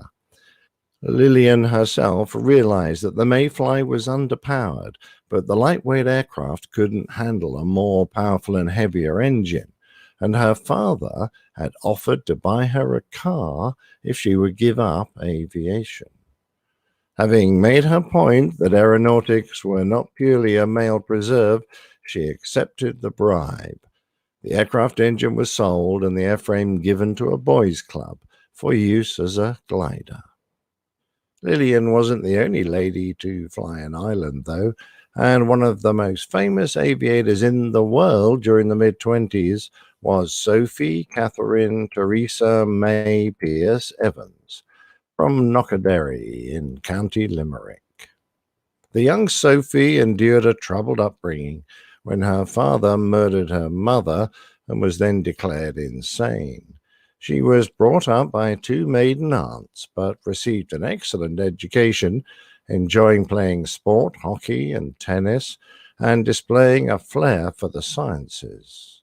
She graduated from the Royal College of Science for Ireland with a top-class degree, and then during the First World War became a dispatch rider based in England and then an ambulance driver in France. Her interest in sport continued when she set a women's British javelin record and a world high jump record, albeit a disputed one. She was a delegate on the International Olympics Committee and represented the United Kingdom in various events. In May 1925, Sophie flew to Prague to address a conference of the Olympic Congress. It was her first time ever in an aircraft, and she became intoxicated with the whole concept of flight.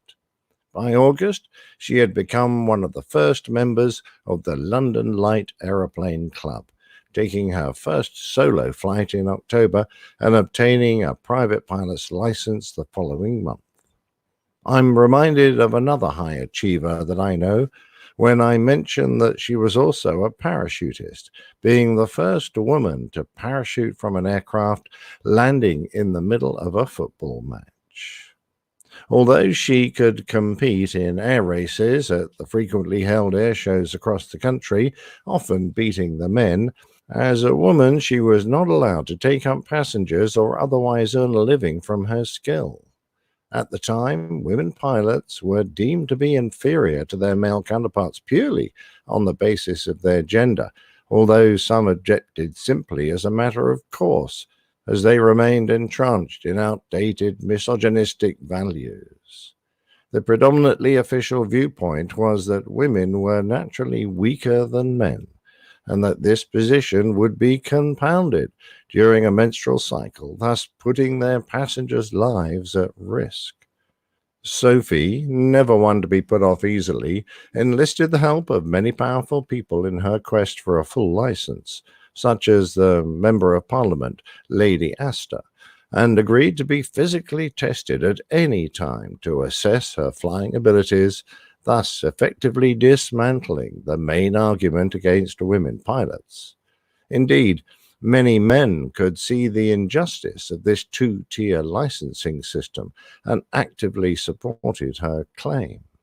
Her lobbying paid off, and in 1926 she became the first woman in Britain and Ireland to hold a commercial pilot's license. She had married twice, the second and more successful union being that to Sir James Heath, but it only lasted a year. Now Lady Heath, and with the funds to afford more advanced aircraft, she set about becoming the Lady Icarus that she was now being called. In 1928, she flew her Avro Avian biplane from Cape Town in South Africa to Croydon near London. As she taxied across the grass airfield to the arrival area, the Avro became engulfed by the vast waiting crowd of many thousands. Mary had flown her aircraft nearly 10,000 miles from Cape Town, maintaining the aircraft herself and becoming the first person to make such a flight. Her whirlwind tour of parties and lectures across the United Kingdom and the USA made her a top box office draw, and the American public loved her as she competed in air races, until, in Cleveland, Ohio, she clipped a chimney as she dodged between racing pylons and crashed. In a coma for weeks, she had a metal plate inserted into her skull and eventually left hospital to discover that her estranged husband was divorcing her, leaving her with many unpaid bills. She struggled back to flying, but was in and out of hospital and eventually returned to Ireland to run the aviation services at Kildonnan Aerodrome, just north of Dublin. Sadly, she turned to the demon drink to assuage her troubled life, and although her achievements rivaled those of Amelia Earhart and Amy Johnson, she perished in obscurity when she died falling from a trolley car in London. Besides a small plaque on the house where she lived as a child, there's no public recognition of Lady Heath in Britain or Ireland, and her book, Women and Flying, is often found hidden away on the lower shelves of aviation libraries.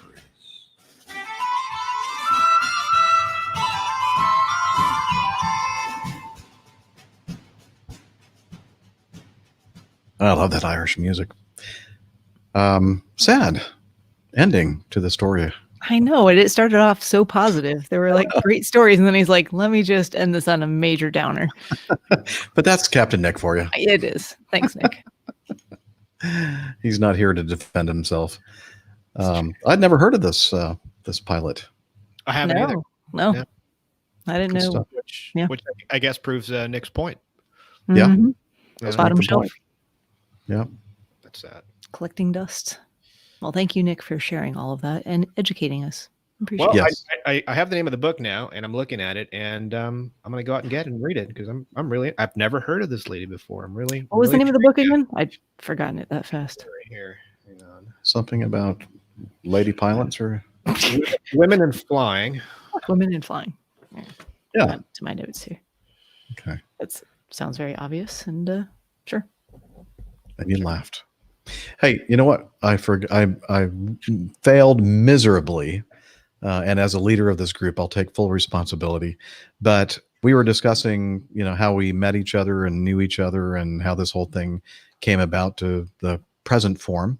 And I forgot one very, very important member of our APG crew, and mainly because you don't see her because she's always behind the scenes.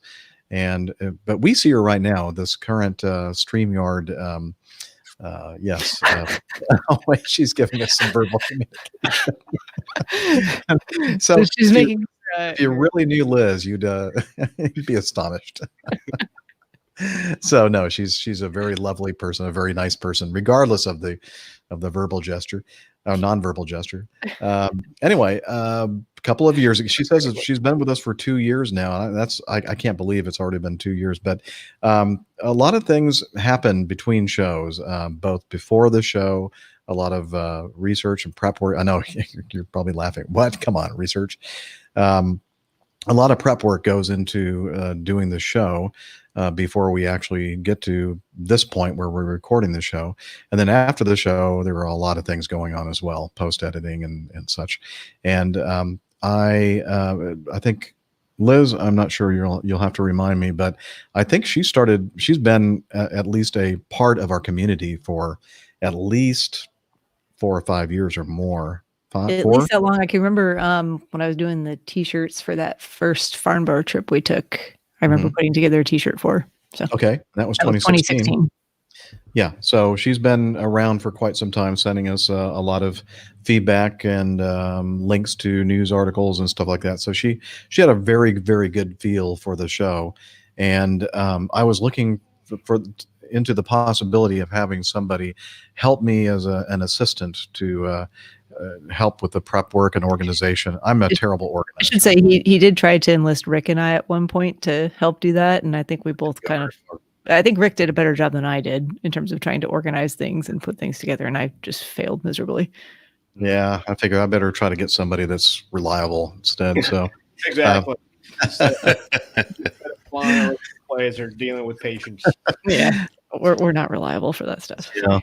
So I'm thinking to myself, well, I know Liz is a big part of our community, and I knew that she was retired from her career in the financial industry, right, the banking industry, and she was an aviation enthusiast, and so I went ahead and sent her an email. I believe it was via email. Asked her if she'd be interested in, helping me with production of the show, and it was tough. I took her out and got her drunk, and then she finally agreed to do it. No, I'm just kidding. She really doesn't drink that much. But anyway, yeah. So she's been helping us out quite an amazing amount the last couple of years. So Liz, thank you. Sorry, I forgot to mention when we were talking about all the on-camera personalities of the APG crew, I didn't think about you, and that was my mistake. So I feel terribly. So anyway, big round of applause, as we do every show, or at least every show when I remember to. Liz Piper in Toronto, and she's just a wonderful woman, and very smart and very organized. The key is I am not an organized person. I am a procrastinator. I will wait until the very last minute to do things, and then all of a sudden it's helping out, and we barely finished recording a show, and she's already talking about, like what she wants us to talk about on the next show, and I'm going, well, hang on, there's a lot of things that can happen between now and then, and I usually don't even think about it until like the morning of the day that we're going to do the show. But she's made things run much more smoothly in the background, so thank you very much. And then, of course, I just recently promoted her to with a big pay raise to director. And so she's helping out while we're doing these live streams on StreamYard. So Thank you, Liz. You're an amazing person, and we really appreciate the fact that you're part of our crew. Okay. Cheers. Yes. Cheers to my empty bottle or can of St. Arnold's. I couldn't find St. Patrick's beer, but I found St. Arnold. I found St. Water. St. Water? Oh, good. Holy water. I got water with vitamin C here, so. Ah, nice. The aforementioned delicious local Charlotte beers. My Very favorite session IPA, so very low alcohol content. It's good. I should go see if I have any beer in the fridge. Yeah. Well, while you do that, we're going to go over here to the current show folder, and let's see, where did I leave off? Oh, Liz had suggestions for what to do with the remaining time. Okay, what is number 12? 12. Okay. Let's skip over to 12. This is from Adam. Oh, do we really want to do Adam? I don't know. It's not my type. Evening. Adam is a big part of our community as well, and he is am I allowed to say a supervisor in the? I think you could probably speak generally about it. Generally, he is in the air traffic control system in the United Kingdom, and he had some thoughts regarding some items we've discussed on previous shows, and here is his audio feedback. Hi, everybody. Adam here. I just got some feedback based on the discussion between Captain Jeff, Captain Nick about go-arounds in Sydney back in APG 413. I apologise for the tardy feedback. It was a few weeks ago now, wasn't it? But I've been self-isolating away from APG. But then I read in the media that it's not actually APG I should be isolating myself from. So I've been listening to some episodes over the last few days. Yeah, so obviously I'm only going to speak generics, but missed approaches certainly off a set of 2 parallels or 3 or 4 parallels. Always an interesting scenario. There are some basic principles that we would train all new controllers in and hope they would comply with.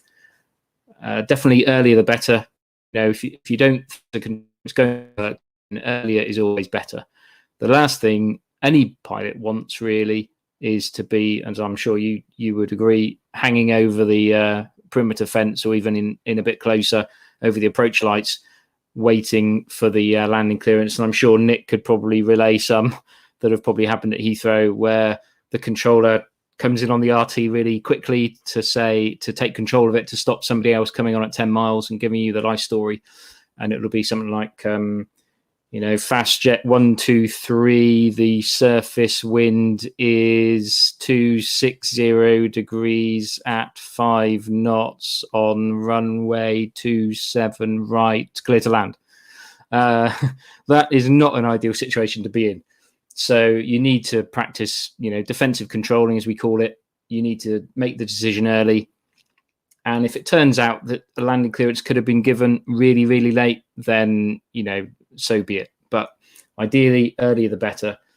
There are some hard and fast rules based on distances of aircraft away from the center line or edge of the runway. But there is still, a relatively large amount of judgment there. So basically, the rules that we work to in the UK are that an aircraft has to be over 77.5 meters, and somebody will have to translate that into American. I'm afraid 77.5 meters away from the center line of the runway when the follower aircraft. So I'm talking about a lander following a lander scenario. So just a landing aircraft, landing runway. 77.5 meters away from the center line of the runway when the follower crosses the start of the landing runway. Now, ideally, the landing clearance would be given in advance of that point. So the rules that we work to is that if the lead aircraft has vacated the edge of the runway, so over the white line at the edge of the runway, and in the controller's experience and judgment, they expect the lead aircraft to be further away than 77.5 meters at the point at which the follower crosses the beginning of the runway. So there is some judgment there, and obviously it could all go a bit wrong if you give a landing clearance based on that judgment and the aircraft is taxiing smartly down the high-speed exit and then comes to a stop, and then you need to get in quickly and analyze the situation. You notice I didn't exactly say get in quickly and issue a missed approach instruction or a go around, because that might not always be the safest option. It usually is, but there's that experience and judgment that we all still use and exercise, where a landing, getting the aircraft on the ground, might be the best option. For example, if the weather's not great, departure runway might be weather avoiding, so they might be turning even tighter. So if you're landing on a northern of two runways and the departure on the southern runway is turning to the north, that sort of thing, then there's that confliction that you need to decide what's the best course of action here. But in general, a missed approach, and if you are going to issue a missed approach, it is better to give it earlier rather than late. And in terms of what might happen then is certainly at the airport where I work, we tend to assume that the workload in the flight deck of the aircraft doing the missed approach is going to be higher than the workload in the cockpit of the aircraft that's just taken off. So the worst case scenario on a 2-runway parallel runway airport would be a very late go around at the same time as when a departure has just got airborne and is going to turn across the climb out of the runway on which the missed approach is occurring, if that makes sense verbally. So you would, if you had to issue some sort of a heading to one of the aircraft to get that divergence and establish that separation, we would tend to, again, it's very situation specific, but we would tend to give that heading to the departure on the assumption that they would be more able to assimilate that and turn the aircraft to the desired heading, rather than issuing that heading to the aircraft going on a missed approach for various reasons. Obviously, if it's an ATC initiated missed approach, you might potentially have a bit of chance to warn the aircraft that this might happen. But if not, then especially if the aircraft has sent itself around, so effectively the flight crew have elected to go around because maybe a wind shear warning or unstable approach or any reason, basically, at that point ATC might not know the reason for the missed approach, and especially given the recent weather over the past few months in Europe, if it is a missed approach, then all bets are off from our point of view. ATC will assume you're going to go straight ahead, or you might potentially turn in an unexpected direction. We will assume you'll do the worst thing in a certain circumstance, so we will try and turn the aircraft that we are more confident of being able to take a turn. And that sort of leads on some of the discussion about the occurrence at Sydney, which I'm not too familiar with, so I won't go on to specifics. But that point of when the ATC instructor takes the RT away from the trainee is probably, from my point of view, a very difficult, if not the most difficult skill to learn as an ATC instructor. Bearing in mind as an ATCO instructor, you are sat or stood beside the trainee. You don't have dual controls, as it were, in the flight deck or in a military or even a civilian light training aircraft. You have an RT push to talk button on your headset, which can override the trainee, but you don't have a duplicate set of flight data. You don't have a duplicate set of strips, be they paper or electronic, that represent each aircraft. So that RT override is virtually your only immediate method of taking control, and you need to bear in mind as an instructor. I'm sure some of what I'm talking about will chime with the pilots who have done instructing, listening to this, and Jeff and Nick and Dana and Steph, that as an observer and or instructor, if you're watching something perform a task, then you generally have more capacity than them because you're monitoring, and that goes back into CRM and team resource management, etc., during emergencies and non-standard situations. But you need to remember that you have that monitoring ability that the trainee in this case doesn't. So you need to make sure you're not going in all the time and getting a bit annoyed that your trainee isn't seeing all the things that you're seeing. Well, one is you're far more experienced than they are in general, and two, even if they were as experienced as you and as skilled as you, they still wouldn't have the same mental capacity to plan ahead as much as you do, because they're the ones literally talking on the radio and actively listening. As much as you're listening, you're not talking, you're not making a decision, I'm going to hit the PTT switch now or in 2 seconds or in 5 seconds. So you've got that capacity. What we often do with our trainees in the early days is we'll get them to control the traffic, but not talk on the RT. So I'll be plugged in with the active microphone, and my trainee will be next to me, and they will be telling me what to say, literally the words, the correct RT phraseology, when and to whom to say it. So then I can, as a filter, one of the options I'm being told to say isn't appropriate, then I will either not say it or I'll modify it, and then potentially have a chance to talk through in a quite a debrief session after our controlling session. But that's quite good to sort of introduce the trainees to the controlling, because it gets them thinking about what to say and how to say it and when to say it, but without that sort of rabbit in the headlights type scariness that sometimes, and I remember when I first talked on the radio, 20 odd years ago, it can be quite a big thing saying your first words on the radio to all these pilots who are using, certainly at Heathrow, God knows how many different accents and inflections and some of them have poor radio quality on the aircraft. So it's a lot dimmer. It's a lot different than a ATC simulator. So anyway, I've rambled on enough. Hope that's given a bit of background as to what the controller might be thinking about, and hope you all stay safe, and hopefully I'll see some of you soon. Bye. Well, thanks, Adam. Always nice to hear your perspective as a professional air traffic controller regarding that. And yeah, you're talking about RT, radio transmissions, talking on the radio. That is one of the toughest things, I'm sure, for you all on that side of the radio receiver transmitter as it is for us in the airplane. And we've talked about this before. It's the brain disconnect switch, or sometimes referred to as the switch that when you push it to talk, then the airplane just starts going. I remember when I was just learning how to fly, and when I ever started talking on the radio, the airplane, you're pushing that button down, but you're also pulling down on that side of it. It goes out of control. That's weird how that happens. Yeah, good perspective. Thank you.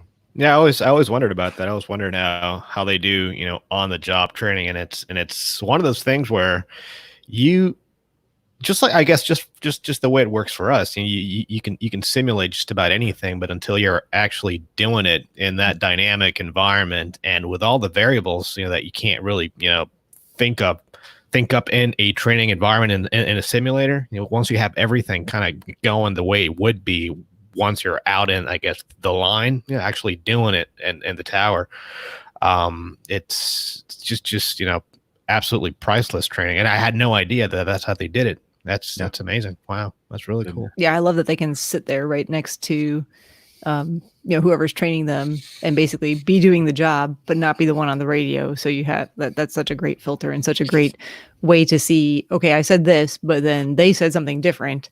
And then you can think about it then and know why. And then also to, that backup of having a second set of eyes over you to see all of the situation unfolding around you when you're the one who's you're using all that mental processing in that moment. So great insight from Adam. And as far as getting your landing clearance late, I mean, some airlines have, for example, we do in our talking about standard operating procedures as part of our descent flow. Once you go through 18,000 feet above airport elevation, you'll turn your lights on, right? And you leave all the lights, you'll turn all the lights on except for your nose landing light. And you'll only turn that light on after you're clear to land. And then I do something else on top of that. And I've always done this starting from because I started on the 767 where once you begin the top of descent, I would hit my chronograph, my stopwatch, for two reasons. The first one was because the 7.6, when you go through transition level, which is the point from which you go flying on 2992 barometric reference to local barometric reference, so QNH. Once you go through that on a 7.6, just like I'm sure the Mad Dog and the older generation airplanes, once you go through that, there really isn't any kind of and nothing really catches your eye to let you know that you've gone through transition level and you haven't reset your altimeter to what it should be. It's different on the 777, the 747, where you go through it and your altimeter, the box around the altimeter will actually turn amber, right? So by turning that stopwatch, that chronograph off, it reminded me to make sure that I switch my altimeter from QNE to QNH. And the other reason why I keep that chronograph going was to make sure that I landed with a clearance, because as long as I saw the chronograph going, I knew that I wasn't clear to land. So I tell you, once you start getting really close to the ground and you are, 3 miles out, 2 miles out, a mile out, and you're not clear to land yet, you start getting really, we gonna get clear to land here? And it gets to the point where if you're not clear to land, do you land? Can you land? Should you land? So those are There are textbook answers to that question, and then probably other answers to that question. I did the Atlanta Tower tour a couple of years ago, and the tower supervisor there, he says, I'm not gonna admit that I said this, but if I'm working you and you forget to switch over to tower or whatever, and you didn't hear me tell you you're cleared to land, and then you realize it on your landing roll, or whatever, he says, don't say anything, just keep on going. Just keep because he said it's so much more work for me if you realize it and then you go around. Now you're a problem. Oh yeah, right. Exactly. Imagine having to shuffle all that traffic around you, and then he's trying to get you out of the way, and then you have departing traffic, and it's just much easier for him, a much better situation, just to land without the landing clearance and just go on your way. Don't say anything. we'll contact you. To see here. It's fine. Yeah. Don't call me. I'll call you. Exactly. I also enjoyed Adam's perspective when it comes to the thought process. Like you have a situation where somebody has is starting their departure and somebody is on a miss, and how the brain load on the people that are doing the missed approach procedure is so much higher than the people who are just doing their standard takeoff and departure, and give that crew something different, and it's not gonna shake them as it would for somebody that's in the middle of a missed approach procedure. So I like that thinking. It's good. Yeah, and for us, I mean, actually flying the missed approach, oftentimes you are at that point, you've been flying manually for a couple of 1,000 feet, or at least the last 1,000 feet or two. Well, no, the Airbus, you just land, and after you land, you start going to the quarter so you can taxi to the gate. Otherwise, the thing just quits. But I'm talking real airplanes. You get to about 2,000 feet, you click the autopilot off, and you've been hand flying this whole time, right? And flying a manual go around, especially in IMC, it's not easy because you have to configure for the go around. While you go from landing flaps to go around flaps, as the landing gear is coming up, you may very well get the landing alarm, the configuration alarm. You're trying to do what ATC is telling you to do. You got your FO, your captain, trying to fumble with the flap and the gear lever. Then you have to select a lateral mode, a vertical mode, get the autopilot back on. All kind of doing it at the same time. So it's not easy.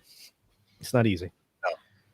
It's the hardest. I mean, for me, it's like one of the hardest maneuvers to do. Oh, it is. Absolutely. And I'm just kidding, Airbus drivers. I'm just kidding. We're just playing. No, you're not. Jonathan says, Jonathan Harwood, what's this manual flying you speak of?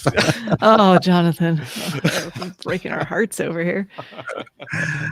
Anyway. Oh, you know what I need to do before we move on? And we're not going to be able to do a lot more because we're getting close to the end of the show. But after the plane tale, it was necessary for me to mention a few people and a thousand people.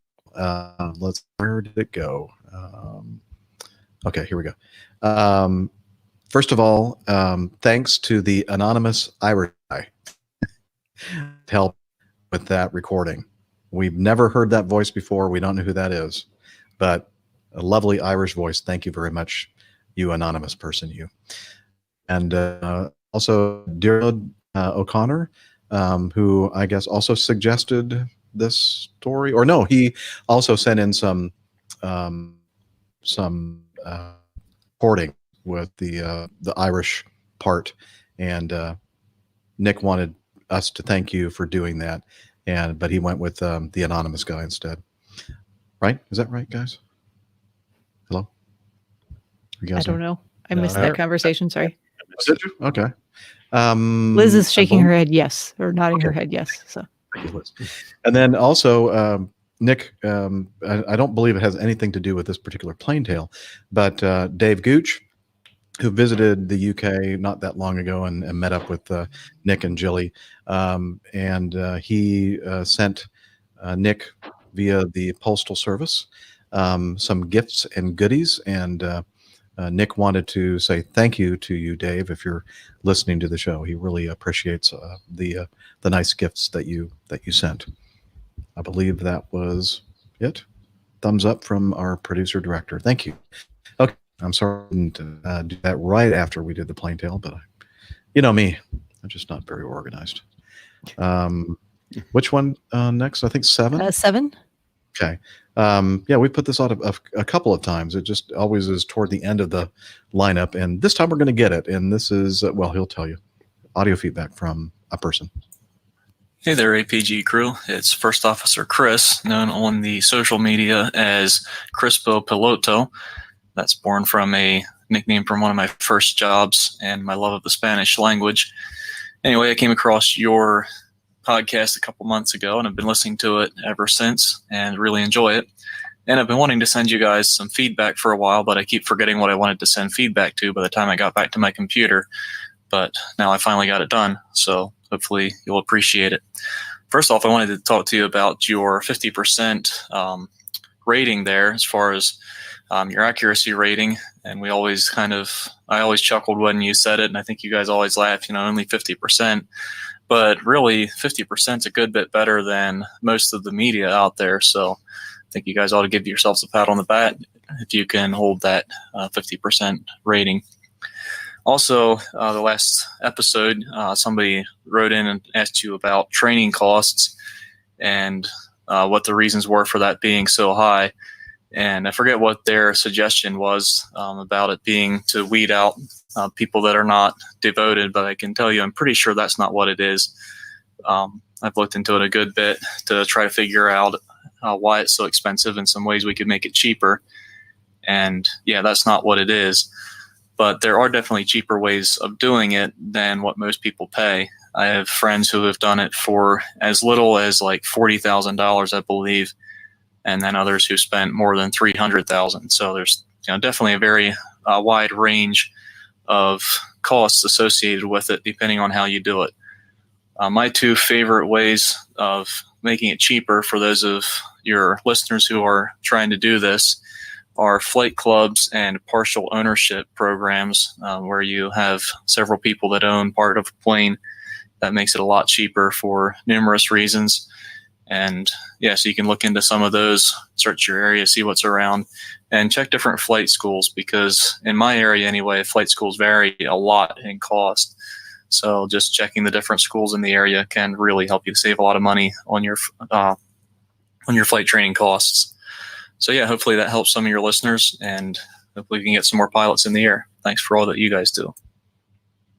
Well, thank you, Chris Bo Pilato. Pilato. Chris Bo Pilato. That was very Italian all of a sudden. Well, I'm not good with accents. You know that. Yeah, some good points there. And thank you for mentioning our 50%. Yep. I turned that down, didn't I? Okay, here we go. See, that was the first attempt. That's the second attempt. I achieved 50%. Excellent. Yes. Good points regarding funding and different ways to pay for your training. $40,000 to $300,000. Who pays $300,000 to get the required training to? Wow, that's I'm a sure figure. it That's a happens. lot of money. I'm sure it happens. Damn. It just comes down to how. So you can be a little creative sometimes with how you use your resources and use them wisely. Yeah, That is so true. All right. Very good. Thanks, Crispo. Joe says, hello, APG team. I'm sure you're aware of this story from 2019 of the Delta 757, which sustained creases in the fuselage following a hard landing in the Azores. Yep, actually, we covered it on the show. This doesn't seem like it's a common occurrence. No. At least this is the first I've ever heard of structural damage of such. Oh, well, it's not uncommon, but what's uncommon is the fact that this airline ended up basically, and we all thought here on the show, yeah, that's it. That airplane's never going to fly again, or it's just going to fly to wherever its final resting place is. And nope, the Delta Airlines actually flew it back, did the necessary repairs to get it flown back to the United States, and then they did major extensive repair on it, and it is now back in service. And his question is, if we had any, well, let's see, let me read what he said. I know the aircraft's back in service and was curious if you have heard of other incidents such as this and if you would feel comfortable flying an aircraft with previous structural damage. I don't know how much internal flex there was during the 7.5 incident, but it's amazing that this beautiful bird, my favorite aircraft of all time, is back in the sky. Thanks for any feedback you have on the topic.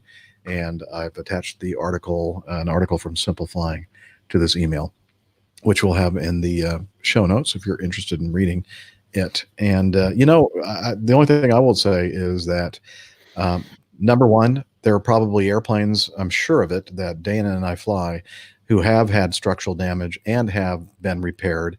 Mm-hmm. And I just don't know anything about it. Maybe you do, Dana. Maybe there are ones out there that have had the damage and you know about it and it doesn't bother you or whatever. But I can tell you, even if I did know that an airplane was involved in some kind of an incident or whatever, knowing that it has been recertified by the FAA and my company, Acme, which they're very, very particular about what they let back in the air and what they consider airworthy.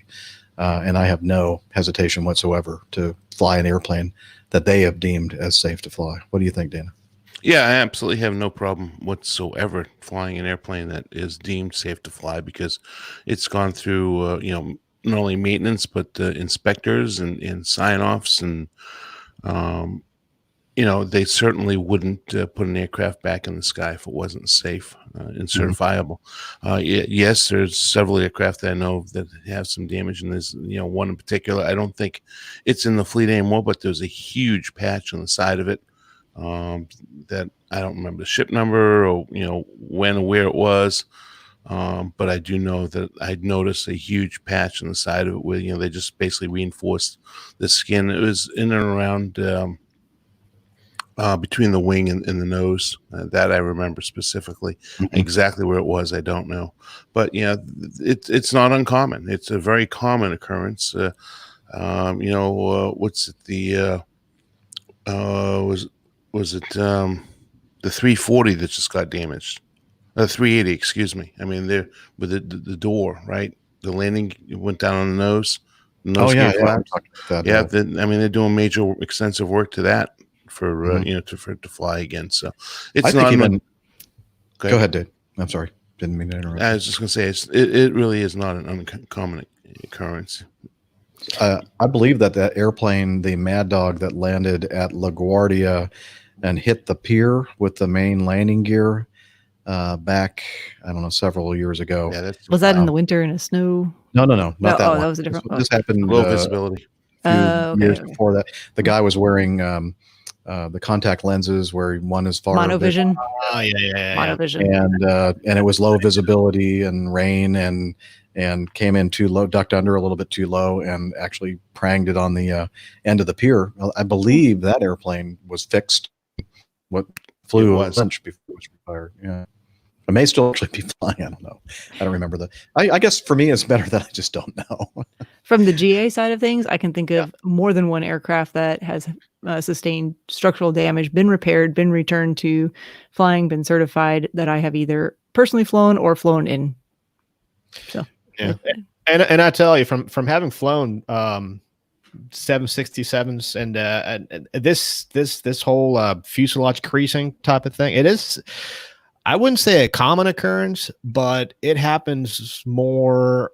It happens more so than it does in other types of airplanes, 7.5s and 7.6, and it's because of the way.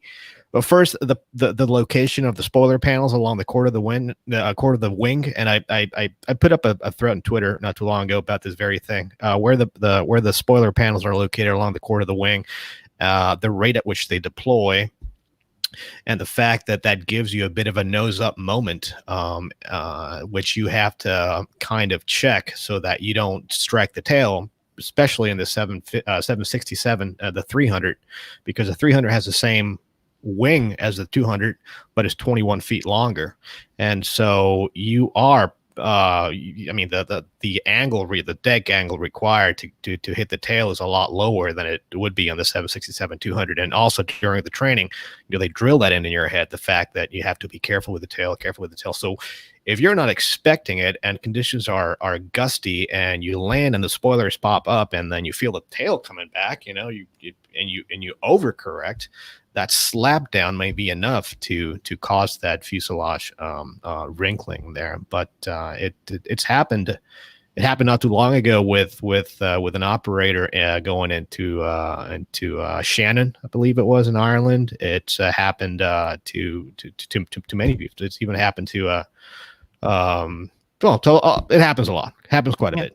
But I read your thread you put on Twitter. That was excellent. So definitely, if you folks listening haven't checked that out, check out at Miami_Rick on Twitter, because there's some good pictures there too. I was so surprised. It's all on there. Very good. All right. Well, thank you, Joe, for sending that in. I'm sorry. I have so many windows open on my machine, I couldn't find it. Thanks for sending that in, Joe. And again, as I mentioned before, it's ITSN in the show notes if you want to read the article that he referenced. And that's going to wrap it up for today's episode. I know we didn't quite get to everyone's, and there was one in particular that I really hoped that we were going to be able to get to today. It involves a Bass Aviation video and live ATC audio recording of an incident that occurred off of Maui, and a controller pilot interaction. And but we're gonna save that for our next show. And I'm sure we'll have a lot to say about it. And we have Mark sent in some feedback about an old pilot tanker episode. Private Pilot Rollo is what's the word? I can't think of it. He's out there just exploring the world, and he sent us some feedback from a part of the world that not a lot of us get to, and a lot more. So please tune in to our next episode, which will be sometime next week. And while you're waiting for us to put out a new show and you want to learn more about the APG crew and the APG community and a lot more, please head over to our website, airlinepilotguy.com. And we're on social media as well. I like to call it the social meds. Indeed. We are on Twitter at APG Crew. You can find all of our individual Twitter information if you need that, pinned to the top of that page. You can follow us there for information about when the shows will be recorded, other meetups, and similar topics. You can also follow us on facebook.com/airlinepilotguy for all the same information there, plus people sharing all kinds of up-to-date aviation information, current events, news stories, etc. Instagram, like I said, every once in a while I update that. That's also at APG Crew. And if you want to take a deep dive into things, you can check out the Slack page, and I'll hand that over to Hillel. Okay, Hillel, let's see. I think he's in the bathroom. Let me turn on the microphone. Oh, yep, he's in there washing hands. There you go. Did somebody start the timer? Excellent. Yeah, 20 seconds, Hillel. You got 20 seconds. Go. Oh, wait. Okay, hang on. Okay, start now. He's already been doing it for like 3 minutes at least. Yeah. I think he's good. I think you're good, Hillel. Okay. So he's going to tell us about Slack. APG listeners, please join us on our Slack team. Slack is a communication, coordination, and sharing platform that works on your mobile, laptop, or browser. On Slack, we share news and ideas. We suggest episode and plain tales topics. We plan events and meetups. To get into the Slack team, please email me at slack@airlinepilotguy.com. That's SLACK Sierra Kilo at airlinepilotguy.com. Or send me a tweet your email address at Hillel, and I'll send you an invitation. That's Hillel, spelled Hotel India 11 Echo 1, and see you in Slack. And if you wash your hands a lot, it's important to make sure that you use lotion. Sorry, Jeff, I might have used all your skin lotion. Oh, never mind. All right. Well, they're out of that at the store too, so now you're really out of luck. I'm sorry. Apparently, we're screwed. Actually, it occurred to me, if you're unsure about how long to wash your hands for, just play that clip from Hillel about joining Slack. If you can wash your hands through that entire thing, you'll be good to go. That's right. That's 39.2 seconds worth of overachiever if you do that. Talking about Slack. And Liz, she knows me so well, and she knows exactly the word I was looking for. Gallivanting. Pilot Rollo is out there gallivanting around the world. There we go. Well, until next time, wishing all of you clear skies, unlimited visibility, and tailwinds. Take care, and God bless. Cheers, y'all. Stay healthy. Yes. See y'all. Bye-bye, everybody. Yay. Well, just a little over, right about 3 hours, a little bit more or so. Pretty good. Oh, let's see. Tanya says, get cocoa butter and hand lotion, everybody. It smells so good. I did get to sample some of that when I was at Tanya's place. I can concur with her there. Very good. Hello, the airline toilet guy. Mike always comes up with good ones. Thank you, Mike. Yeah. Sorry to hear about your father, by the way. So prayers your way and for him. Okay. Well, anything we want to communicate to our wonderful live show chat room people? We love all you guys. We do. Yeah. And have a happy St. Patrick's Day by yourself. Yeah. We're glad that you could join us for St. Patrick's Day. Hopefully you enjoyed with a beverage or two. And that's serious. Be healthy and well, everyone. Yes. Absolutely, everybody. Thank you for joining us. It was great as always. We have fun, with these kind of things, and sometimes people think that we're being using too much levity when it comes to very serious things. Yeah, irreverent. But that's what we like to do. We like to try to cheer people up, and it's not the end of the world, at least not yet. Not yet. Give it a little time. Give it a little time. Hi, Sue. We love you too. Didn't know she was out there lurking in the Facebook chat. Always good to see you. And anyway, with that, I think we're going to go ahead and stop the broadcast and look forward to seeing all of you next week. And as we all said, please be healthy, use good hygiene, and shake everybody's hand. Yeah. Oh no. Don't take that advice. And have a positive attitude. That'll help you a lot, I think. All right. Take care, everybody. See ya. Bye. Bye-bye.